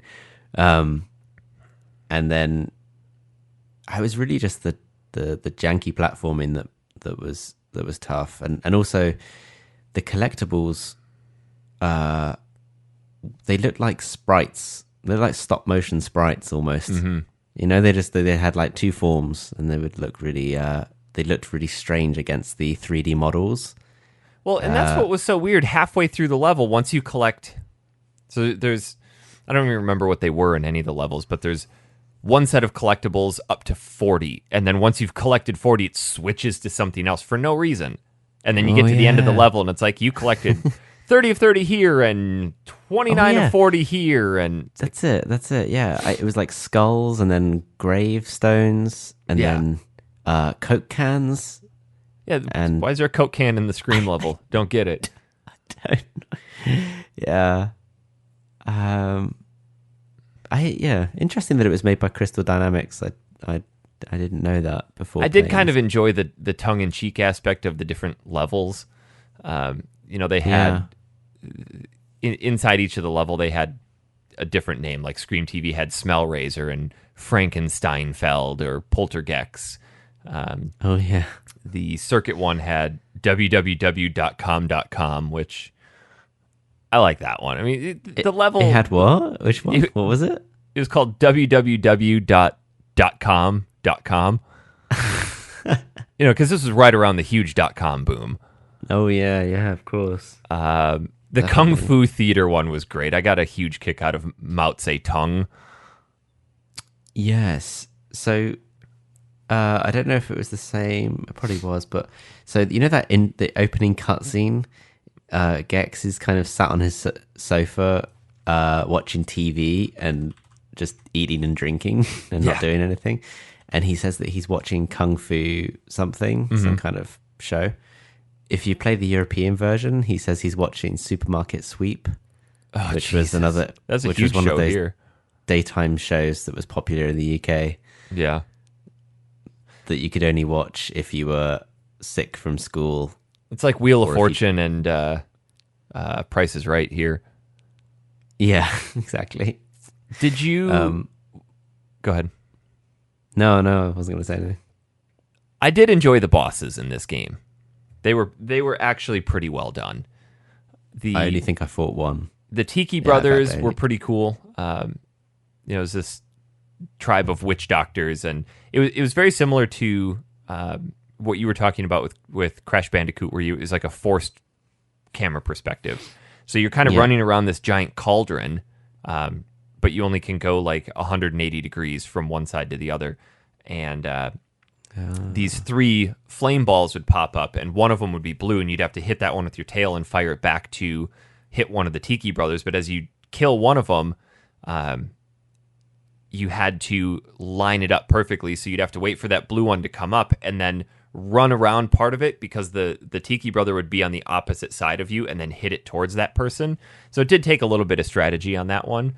The cow pig, Mushu Pork was another really cool one. You fought him in this electrical chamber where you had to run around kind of this long rectangle, and there was a switch at the far end that would cause a lightning strike on him.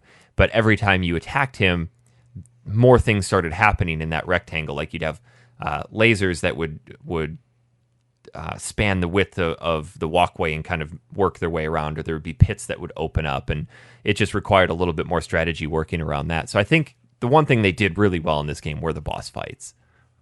Huh. Nice. Yeah, I mean, I only fought one. I thought that the Tiki Brothers, they were the first. That was the first boss. Yeah. If I remember. And yeah, anything was better than platforming. At least you were in one restricted area with fixed camera. And could the central hub have been any more boring? Oh my god! Like, why are we yes. suddenly in ancient Greece with a bunch of TVs? Yeah. Yeah, it was so weird, and it was just like these plain sandstone walkways that had no connection to any theme of. I don't know what the hell. Like, There's nothing in the distance, was- just white space. yeah, it was not a pretty game to look at, and the UI was pretty bad. I couldn't get over how bad the user interface was when you jumped on a button to go into the TV, into the channel. So it's similar to when you would jump through the painting in Mario 64. The screen would pop up with your the three remotes that you had to collect. Mm-hmm. That menu just looked like something out of like An old Microsoft Apple Paint. II. It was terrible. It was so bad. And also, I didn't also quite understand why they were called hints. Did you understand that? Yeah, because if you press, I mentioned before, if you press X, it'll give you a little flyover of that part of the level to give you a hint of where to go. Yeah. Okay. Yep. Yeah, got it. I just wondered. I thought it would be like choose the objective that you want to achieve. No, you can go for either Like- one in the level. Got it. Yeah, but it Or- kind of gives yeah. you a hint of 'Cause I was confused at first, but where to go. yeah. Not good. Just not. I can appreciate. Yeah. In the time, I didn't play this when it came out, so I guess I could look This back is- on it and say this is probably pretty cool in the time because people who owned a PlayStation are like, well, I want my own Mario 64 style game, and Yeah. maybe this scratched that itch. It's hard not to be. It's hard not to be tough on it now. I mean, we're looking at it, both of us, with 2019 eyes, which is really harsh on Gex. Like, I'm but- sure even the people behind it are like, yeah, I like to we were think trying though that we something have new, and the ability to look back on it objectively. of course, I think and most of the time I do put myself in those shoes of like, okay, how was this back then? But also, the best games tend to hold up regardless of how old they are.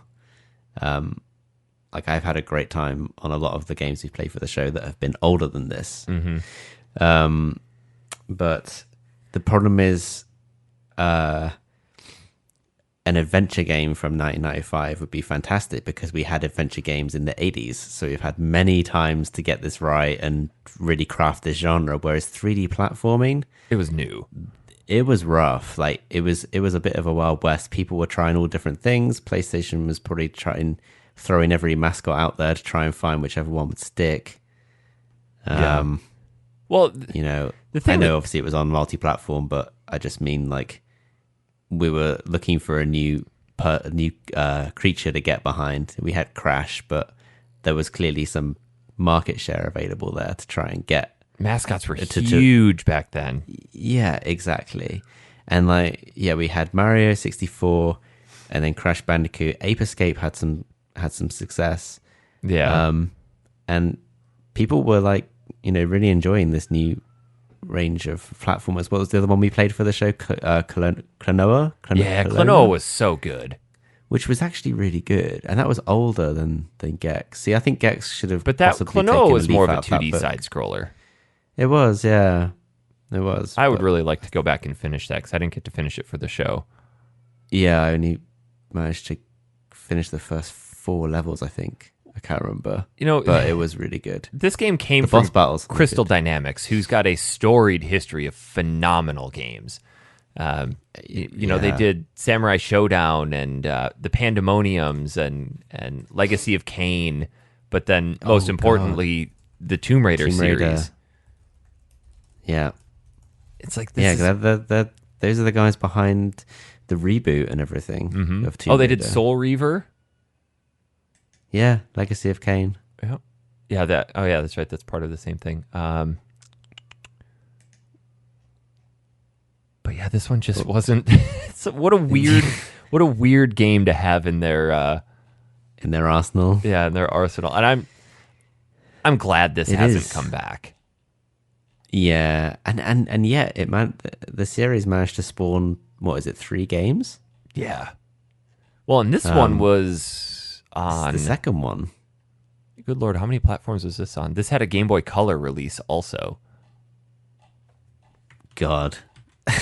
It's probably... I wonder if it's better. I'm going to look up some pictures. It's side-scrolling, obviously, but... That's, yeah. So, funny story about that. When I went to buy this, I bought it on the PlayStation Store because I couldn't find a physical copy of it.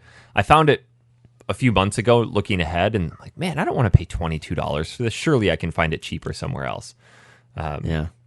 And I went onto the PlayStation Store on my Vita and I saw Gex, and then Christy started talking to me and I just pressed buy and went, oh, fuck, I bought the wrong Gex. Like I had highlighted enter the Gecko, but then she started talking to me and I'd backed out and I'm like, ah, shit, I'll just buy it now while I'm thinking about it. And it was still a couple weeks away. And I went back in and just immediately went, Gex, purchase confirmed. Like, oh, shit, wrong game. No. So, yeah. And there's no window to return, is there? None. On the digital store. Nope. Damn, not like Steam. Nope. So you obviously bought Enter the Gecko Yeah. instead. And now have you gone back and tried the original Gex? Yeah, the original Gex is actually pretty fun. Really? It looks very similar to Oddworld in its graphical style. It almost has a little bit of that claymation style to it. Right, okay. Interesting. Yeah, look up So Gex Enter the Gecko didn't even try to build on the foundations of the original Gex. Not at all. What was similar was that he was a gecko and he went into TV worlds. I mean, just look at the box art for the original Gex. Could that be any more 90s? Let's see. Gex 1995. Is he wearing sunglasses? Yeah, and they're like halfway down his nose and he's got this grin on his face. Yeah, that's very 90s. That's very 90s, yes. Yeah. The first time I ever heard of the series was in Blockbuster. I actually distinctly remember it. I remember seeing it and considering renting it because it looked kind of cool at the time. You know, who doesn't want to control a really cool looking gecko? Yeah. As a kid. Yeah, I didn't. Because he's kind of James Bond like, I guess, and he's got a gun on the front cover of Enter the Gecko. I suppose. Yeah. I don't know. They should have stuck to that style, that Earthworm Jim / Oddworld style. That would have been better. But they didn't. And here we are, thanks to Dan Curtis for playing this lovely game.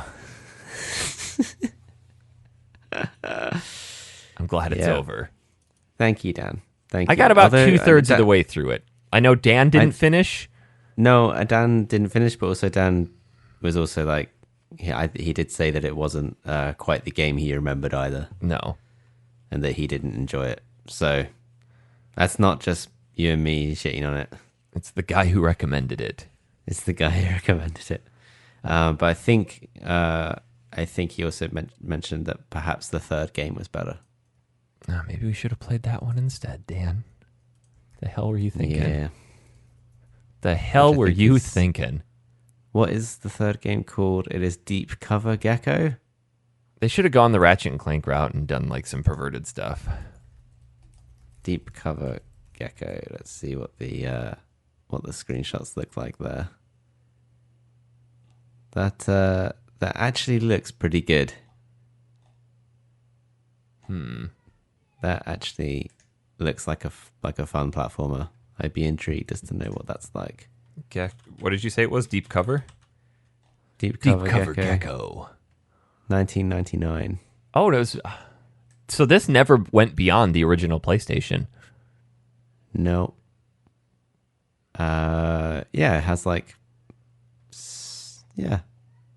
I don't know. It still looks pretty shitty. Yeah, but yeah. It's probably, you'd hope it'd be better. Platformers tend to get better back then with each iteration. Yeah, I guess. I guess. Because like Crash 3 was the best Crash.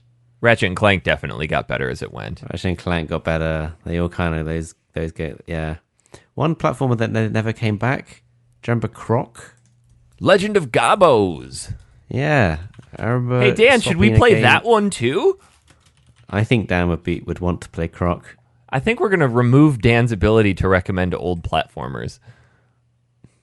He likes his platformers. I'm surprised this didn't trigger his collectathon mentality. See, now Croc is older than Gex, but looks infinitely better. I do remember playing Croc, and it was good. It was actually pretty good. Didn't they do a... I thought they made a remake of it for the Wii or something like that. I actually don't remember Croc ever coming back. Was there only the one game? Let's see if anybody in the chat knows. Oh, a sequel to the game titled Croc 2 was released in 1999. Yeah, there was a sequel. I had no idea. Also on the PS1. Interesting. Doesn't look great. Maybe that's why it didn't go any further. Or did it? Doesn't seem like it went any further than this. So I just read an interesting fact here about the development of Gex. Sure. When the game was released for the N64, over 500 voiceovers from the PC and PlayStation versions were cut from the original version, giving the N64 roughly 100 samples to work with for the purpose of the hardware limitation at the time of the development. No space in the cartridge. Yeah. Can you imagine what... I've not played the 64 version, but I imagine those audio files are heavily compressed. Oh, yeah, they've got to be audio terrible. Is so bad on that system. Obviously not having CDs played a pretty big part. Can you imagine what the Final Fantasy VII music would have been like if it had come out on the 64? Barely chip tunes. It would have all sounded like that. Yes. God damn it. Maybe we should convince Dan to rethink his list and throw some Demon Souls on there. Well, has Dan put any more 3D platformers on the list? Let's look. Let's look. I don't think he has. Not 3D, but he chose Mickey Mania, the Timeless Adventure of Mickey Mouse. Oh, for God's sake, Dan. I can smell the garbage from here. And I even bought the Genesis cartridge for it for $8. Yeah. Here's hoping that my recommendation of the Mark of Kree isn't terrible, because for as much as we've shit on him for his bad 3D platformer choice, if that one comes back trash... Yeah, you're in. But I don't think it. I don't think it will. I've got faith in that one.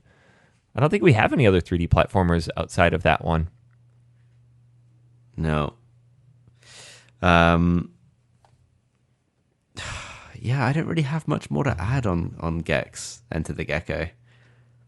I just I think it was a game that was probably interesting at the time, and it just cannot go beyond that. It just cannot traverse into today's world.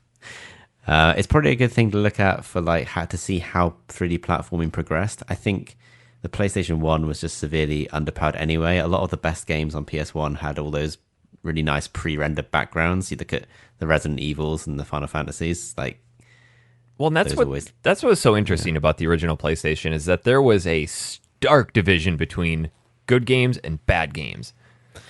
Yeah. Oh my God. Yeah. You know, you look at There's a lot of shit. Like you said, the Resident Evils of that generation, they understood the limitations of the console, and they didn't try to do fully 3D rendered. No. So even though the models don't look great on that game, they spent all their time and effort making Leon's model look as good as it could be on screen. Especially considering it also had to have the zombie models on the screen at the same time too. But that was the only 3D part of the game, right? The rest of it's all just flat 2D background. Yeah, but excellently pre-rendered backgrounds. Look at the Final Fantasies. But quick side note about Leon with Resident Evil 2, they just did a recent DLC release, like a free DLC update for Resident Evil 2 Remake, where you could get the original PS1 costumes. So you're in this you're in this gorgeous 4K HDR rendered universe with just this shitty PS1 character marching around. It's so funny. And you can get the original soundtrack too. That costs like $3.99. Oh, that's really cool. I really liked the soundtrack for the PS1 games. You hear the high pitched chimes of going into the police station. Yeah. I was gutted to not hear that on the remake when I played the demo. And also, can you get the save room music as well? I know there's no save room, or is there a safe room? Yeah. Yes. Same thing. Yeah. Like the opening, all the doors and the boxes when you open it. Yeah. Oh, that's actually for a few bucks. And if you're a big fan of the series, which you guys are, you and Mike, I think that would probably be worth it for me. But yeah, that's Gex. That's Gex. I ain't got nothing more to say on it. Thanks, Dan. Gex. We've got a few shows of solid games coming up. Next one is Halo Combat Evolved. Yeah, that's my choice. And I think we might have been through this before, but yeah, I chose Halo because I've actually not even played it since I had my first Xbox and I connected to Xbox Live for the first time. Pretty awesome experience, and I'm interested to see how it holds up. I'll be playing the Anniversary Edition on 360. Okay. Which I don't know what the difference is. I don't know if it's up-resed or whatever. But I'm going to try and play it with the most authentic, like original looking, like the way it was back then. I was trying to find an original Xbox copy, but I couldn't, so I just got the Anniversary one. Yeah, I went to one store. I didn't spend a ton of time looking, to be fair. I'm going to play through the Master Chief collection of it on Xbox One, but I'm going to leave it with the original graphics. Nice. That one's really cool. Like, just you press a button and boom, it flips the graphics. So Mike sent a video. That's actually neat. It's a bit like Wonder Boy for the Switch. Mm-hmm. I think that's what the Anniversary collection did, was the up-resed graphics. Ah, okay. I'm excited. Let's see here. We need to get on the ball with giving away our games that we're doing. So we revamped our Patreon tiers. Well, not tiers. Mm-hmm. We added a tier. We have something now called Player 5. So if you donate $5 a month or more, you'll be entered into a drawing to win a copy of a game that's coming up, provided it's available that we can easily send you. We're going to try to get ahead of it so that we're sending a game that's 2 shows out. So right now we'll give away our next game and the following game. Can't guarantee that you'll have the console that we're going to give it to you on, but hey, if you win and you want to defer your victory to somebody else, excellent. Otherwise, I'll contact you and we'll be sending you a copy of a game. So the next 2 we're going to be giving away are Halo Combat Evolved and Chronicles of Riddick: Escape from Butcher Bay. Both of them, I believe I have the Xbox copies of. Yeah, I think it's 360 for Chronicles of Riddick, and Halo Combat Evolved is obviously available on the OG Xbox. Yeah.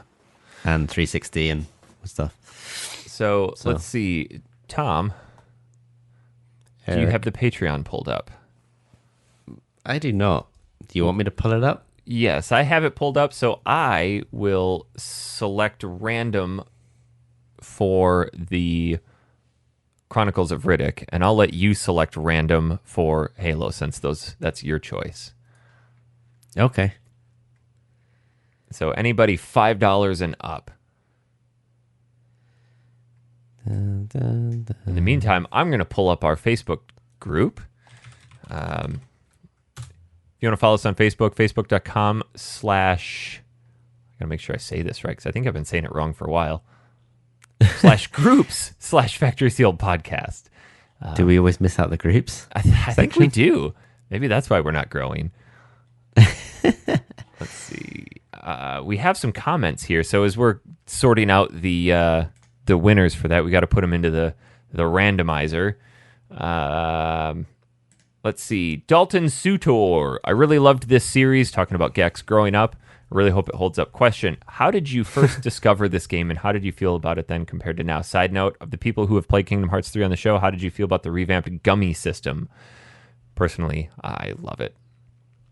I think we kind of talked about how you and I didn't really play this as kids. Yeah, like Gex, you mean? Yeah, we didn't. I saw it, like I said, in the Blockbuster, interested in it, but Crash Bandicoot was the guy that stole my heart. In regard to the Kingdom Hearts 3 gummy system, I wish they would have upgraded it to make it look not PS2 era. It's if you've played Kingdom Hearts 1, the gummy ships basically just look like children's building blocks that are just kind of glued together, and they're very flat colors, and it just looks really disjointed because you're in this really high-res world and this shitty little square ship flying around. You can go ahead and build whatever you want. And of course, I built a giant dong for my first ship. Covered in stickers or whatever. Covered in stickers of dripping water. Yeah. I keep hearing people mention this whole gummy ship thing. I don't totally get it. I think it's one of those things that... I think it's just one of those things that you'd have to be immersed in the Kingdom Hearts world to understand. It's kind of annoying. Maybe you could briefly explain to me what gummy ships are. What the fuck? A gummy ship is a spaceship that you use to go through the area between the different worlds. And before, it used to just be like this wormhole that you would just automatically transport between the two of them. But now it's kind of like this Ratchet and Clank Crack in Time style, where you have this big open space that you can fly around and pick stuff up. Right. You can build your own ships, but it's not. I don't know. It's kind of dumb. Yeah, it sounds it. It sounds it. Yeah, no, I can definitely appreciate that. Like I said when I was looking at the YouTube comments for Gex, it was people who were like, "Oh, I remember playing this like with my dad or with my mom. Like we sat there and we played it for like an hour or half hour before school." You know, I'm like, okay, I get it. If you're a little kid and you're just discovering 3D platforming for the first time, it must look and also Gex is very bright, like it's a lot of vibrant colors and a lot of goofy stuff happening, so for kids it's going to look really appealing. Yeah, but I think for us going back to it now, yeah, it's just rough, man. it's harsh. Too rough. Let's see, Mark Marcheshi, what is y'all's third favorite reptile? It's awfully specific. I don't know if I have a top 3 reptiles. Damn it. Jesus. I mean, is he talking like just reptiles in general? Or like we talking about turtles and chameleons and monitor lizards and stuff like that? Or are we talking like video game reptiles? Yeah, this is it, isn't it? Maybe we could go through both. Yeah, I guess so. I've always been a big fan of the Komodo dragon. Oh, we're going through the actual reptiles first. Yeah, I like the Komodo dragon. I just think he's cool. He can move quickly as well. I like the chameleon because they're like the flamboyant David Bowies of the reptile world. Yeah, that's true. They're just glam rocking it up. Yeah, they're Ziggy Stardust. It's true. I think but then now I'm trying to think of my second before I can even get to my third. Well, damn it, this is hard. How about I would go with probably like a common iguana, because my mom used to have one at her office. She was an attendance clerk at a high school, and she had an iguana that would just lay on the top of her CRT monitor all day. Oh my god, I couldn't do that. I'm Oh, not man, they actually are that keen on so iguanas. Cool. But what are they like to hold? Really calm. Really? Yeah, it's like holding a dragon. Oh, Yeah, they're not super- violent, are they? No. We would just have dead crickets and feed them to them, and they're definitely not soft. Yeah, it's not like Ratchet. No, it's not the soft. Not like How about a skink? you would. You look like a guy who'd like a skink. Do I? I'm not sure how to take that information.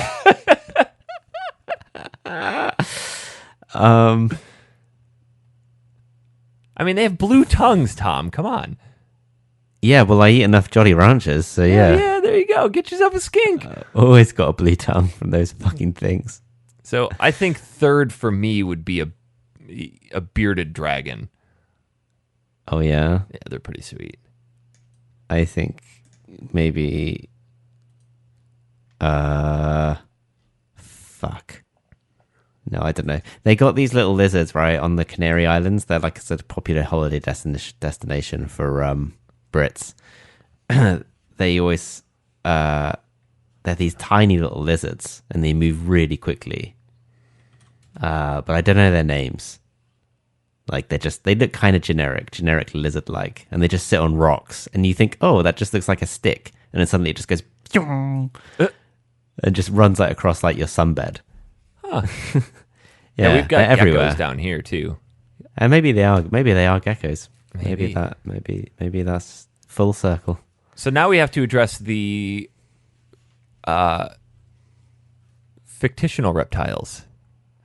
So I would Okay. say my first would be Yoshi. I think he would be a reptile. He's a dinosaur, and dinosaurs were technically reptiles. That's correct. Okay. That's correct. The okay. Ninja Turtles, Okay, because turtles are reptiles, Yeah. are they not? they are. You're pretty good at this. Is a frog a reptile? No, it's an amphibian. Fuck, I was gonna say Dig'em Smacks. Which,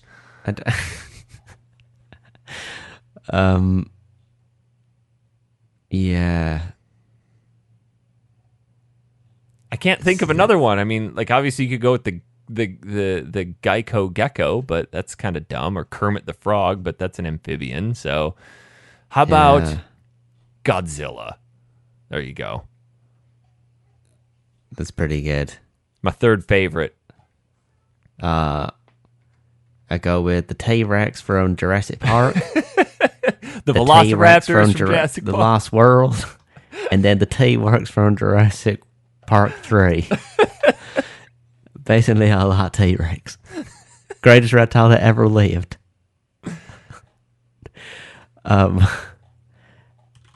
Yeah.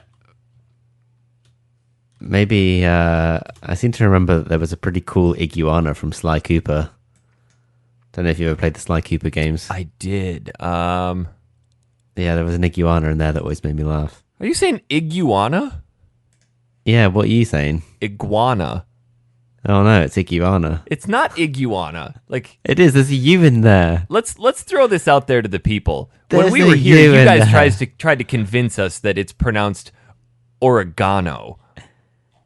Oh, oh god, it is oregano. It is not oregano. It's oregano. What is it then, Eric? It's oregano. Oregano. Fuck, it isn't. Get you yourself an stupid piece oregano of shit. cran. Fucking See, dumb even Dan American. agrees. Even Dan agrees. He's in the chat. I'm What right. did he say? He says it's iguana, not iguana. I've always said iguana. Well, you've always been wrong then. Wait. Just Wait. fucking wait a goddamn American second. You can't Google to support your own cause. I can because there's a iguana, then you can press the little speaker and it'll speak to me. Okay, 2 people agree with me. Bollocks. Are you wrong? Yeah. That's a yes. No. I just haven't found the right website yet that supports my claim. Iguana, the new That's the new modern game world, by Eric. Konami. I've always said Iguana. Hey, we should have a new platforming game called Iggy the Iguana. Get it, Dan? Dan. Oh, he's in the chat. I wonder if let's see if he gets it. Because his name is Iggy. No, bollocks. Bollocks to all hell. Yeah. He didn't reply, so I don't think he got it. Zach Foley, who's tried Anthem and how many showers did it take to rinse it off of you? We didn't even talk about Anthem because I've not played it, but apparently it's garbage. Poor BioWare. I know. I feel bad. Yeah, I haven't No, I played really it. liked I have it. no interest. From what I've watched or seen, it is super generic and apparently crap. Apparently and a the game story that is lame. has such a complex release date. You know, they had to release a chart. Like, here's the release chart for Anthem. Like, this day you get this, and if you pay this much, you get this, and then if you're in this country, you get this. It's like, just fucking release the game. I know. Stop releasing it all these piecemeal sections. Like, you're making life very complicated for yourself, and unfortunately, the product is largely underwhelming. Apparently, the story is just very generic and not great. There are some parts of it where some fun can be had according to the reviews, but I just don't get it from the I company. never was interested.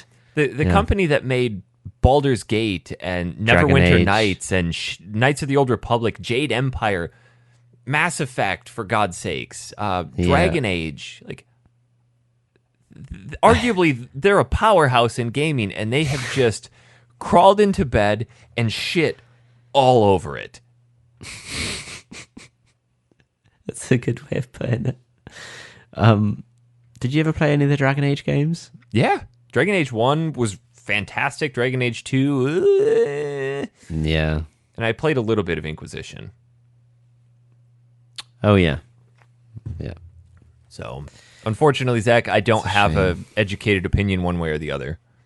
No, me neither, but I have heard to stay clear, and so that's what I'm going to do, because there are too many great games to play than to spend time playing things like Anthem or Gex. Thanks, Dan. Cody Helverson, the 90s and early 2000s marked a golden age for animal mascots. Aside from Sonic, Dan, who are your favorite animal mascots in games from this period? And no, Eric, Mega Man is not an animal. In the sack, he is. Ha! Get it, Dan? That's a Mega Man sex joke. Just waiting for Dan to get it. I didn't know he's not a sex robot.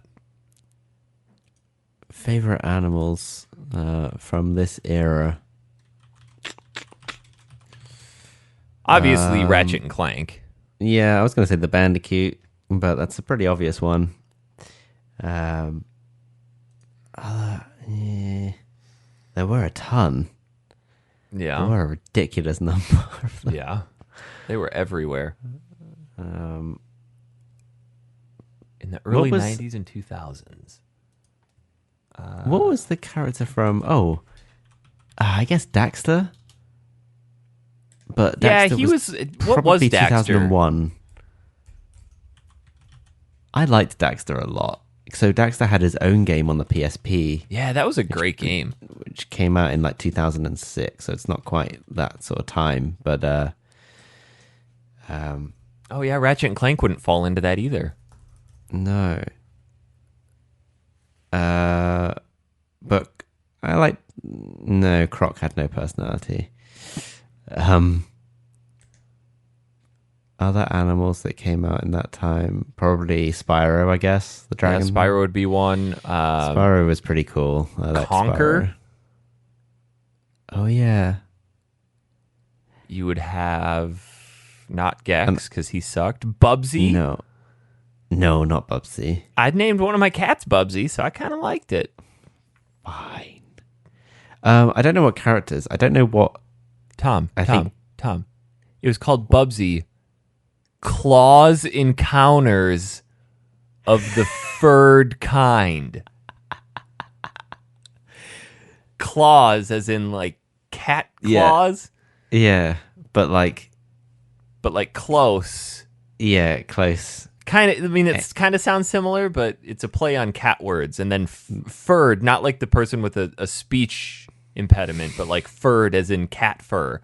Dan. Yeah. Dan, he's in the chat. Like, we got to ask him Still in if the he chat. gets this. I think he gets it. Yeah, I'm gonna. I hope he does, because like that one's pretty obvious. Yeah. Is Cool Spot? Is he an animal, or is he a pepperoni? Well, this is just it. It's like, some of them are like. Do you remember? What was that game called? I need to try and remember. Ape Escape. Yeah, I just talked about it earlier. You play a little boy in that, don't you? You don't play an actual ape. No, but isn't the monkey's name like Aki Aki or something like that? Something like that. How about... I just had it.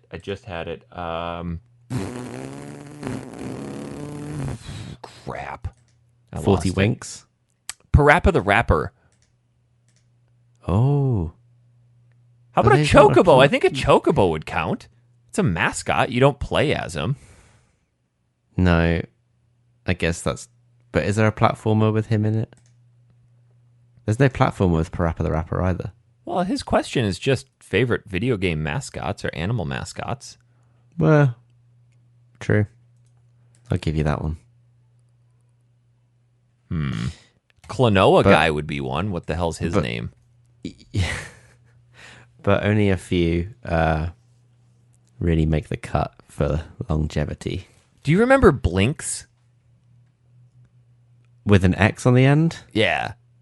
He was supposed to be the official Xbox mascot until Master Chief came about. Oh, I do. I do remember Blinks. Oh my god. I remember when this came out. Yeah. It's kind of average, it looks, in terms of scores and reception in general. How about Glover? You played as a giant glove. We're drifting away from animals here, but yeah. No, I don't like Glover. I tried to Google it and it came up with Danny Glover. All right, Tom, do you have your pick? Yes, I do. I'm going to generate a number now and relate it to our list because I want to see who wins the Player 5 competition tier thingy to get a copy of Halo Combat Evolved and play along with us in 2 weeks. That is my choice.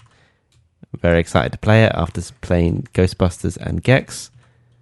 Nothing against those games, but they were garbage. No, they weren't. So everything against them. They weren't that bad, but they just weren't quite right. Let's see. We're gonna go with.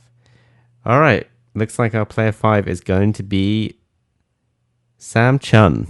Sam Chun. Yeah. Gonna get yourself a copy of Halo on the Xbox. Congrats, man. I'm sorry if you already have Halo, but hey, it's now you get another copy. Now you got another one, or you can defer it to someone else. Yeah. All right, I've got to plug mine in here. Little do-jobbers.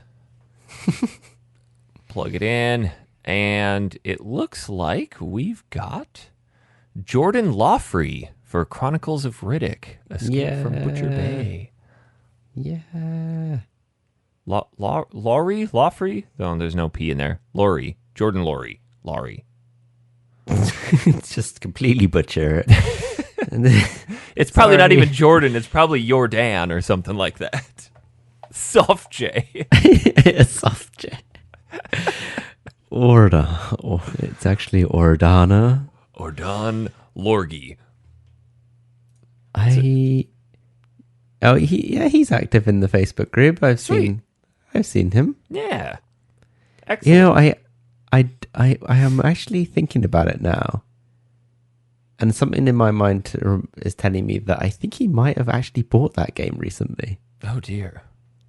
I don't know that for certain. I don't Well, if know. he has, he can donate his winnings to someone else. Yeah, he did. I just Did found he? the post. Oh, Yeah. Jesus. I mean, I could be wrong. Like maybe it was for someone else, or maybe yeah. Oh, I don't want to comment. We'll get in touch with you, Jordan, and we'll go from there. Yeah. You'll be our player 5. Player 5. Get it down, because there's 4 people on the podcast, and then we get a 5th one to play along with us. But it also costs $5. Yeah, Dan. I've never spoken to Dan so much with him not being here. I've never spoken to him this much with him here.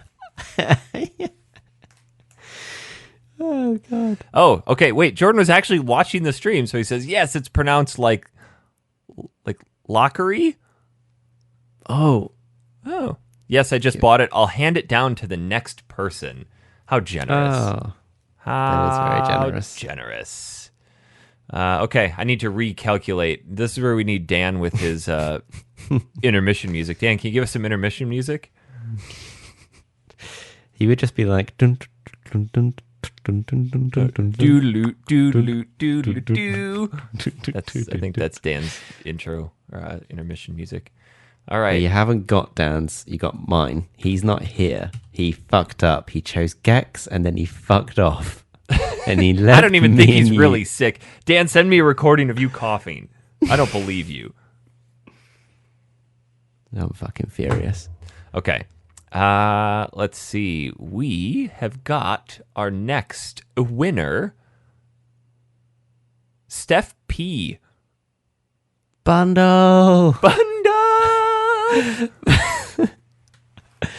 Bundle, you're getting Chronicles of Riddick. I'm excited for that one. Yeah, I have no idea what it even is. I just know I have it on my shelf. It's a really good game, apparently. Good. That's all I know about it. Gex and Ghostbusters and Mickey No. and- Like you and I, now that we get to choose the games, they'll be good. I think we run the risk of shooting ourselves in the foot here. Nah, no, we won't. As long as we just blindly support it Yeah. for no reason whatsoever. Oh, wait, hold on. Dan sent me something. Oh, it's a little late, Dan. He sent me the intermission music. I feel like we have to play it here. All right, let's do it.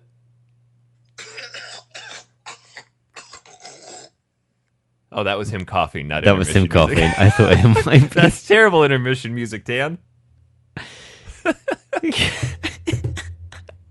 We'll be right back after these messages. Oh, man. All right. Well, I think that's going to do it for this week. Yeah. Hopefully, everybody will be back on for the next show. If you do want to join us for the on the Player 5 tier, by the way, you can head over to our Patreon page, patreon.com/Factory Sealed. Factory Sealed. $5 gets you in with a chance to, as Eric said, get a copy of the game, play along with us. But what does $1 get you? Oh, $1 gets you some, arguably something even better. That's the great thing. One Better is a gets relative you- term in this one. Yeah. Every 2 weeks before we record the show, we have we kind of just switch everything on, but we don't actually kick off the show for usually a good 20 to 30 minutes if we're We lucky. usually switch it on. And we tend to switch it on, and so we have this kind of run up to when the show starts, and we kind of just shoot the shit for a bit, and that ends up being released as its own Factory Sealed Unwrapped episode, and those are available to Patreon members at the $1 and above tier. I never asked him, but I wonder if Dan gets why it's called Factory Sealed Unwrapped. Yeah, I've never known if Dan truly understands that one. I think he just kind of blindly follows along, and I worry about that because it's like, it's just, he's laughing away, but in his head he's like, I don't know, I don't get it, guys. I'm not sure. And we've made him feel too bad about asking to explain it. Yeah. Like, I don't get it, guys. but it's important to me that he understands. I don't get it. You know, because we keep these references going for a long time, right? We're just trying to help. Yeah, that's just it. That's all I'm doing. Just trying to help. Right. So, all right. Well, until next time. What was that? Was that like your knee? It was a clap. Oh. It was a clap. Well, your hands were down below your waist, so I didn't know what you were doing. It's me, just my own personal vasectomy.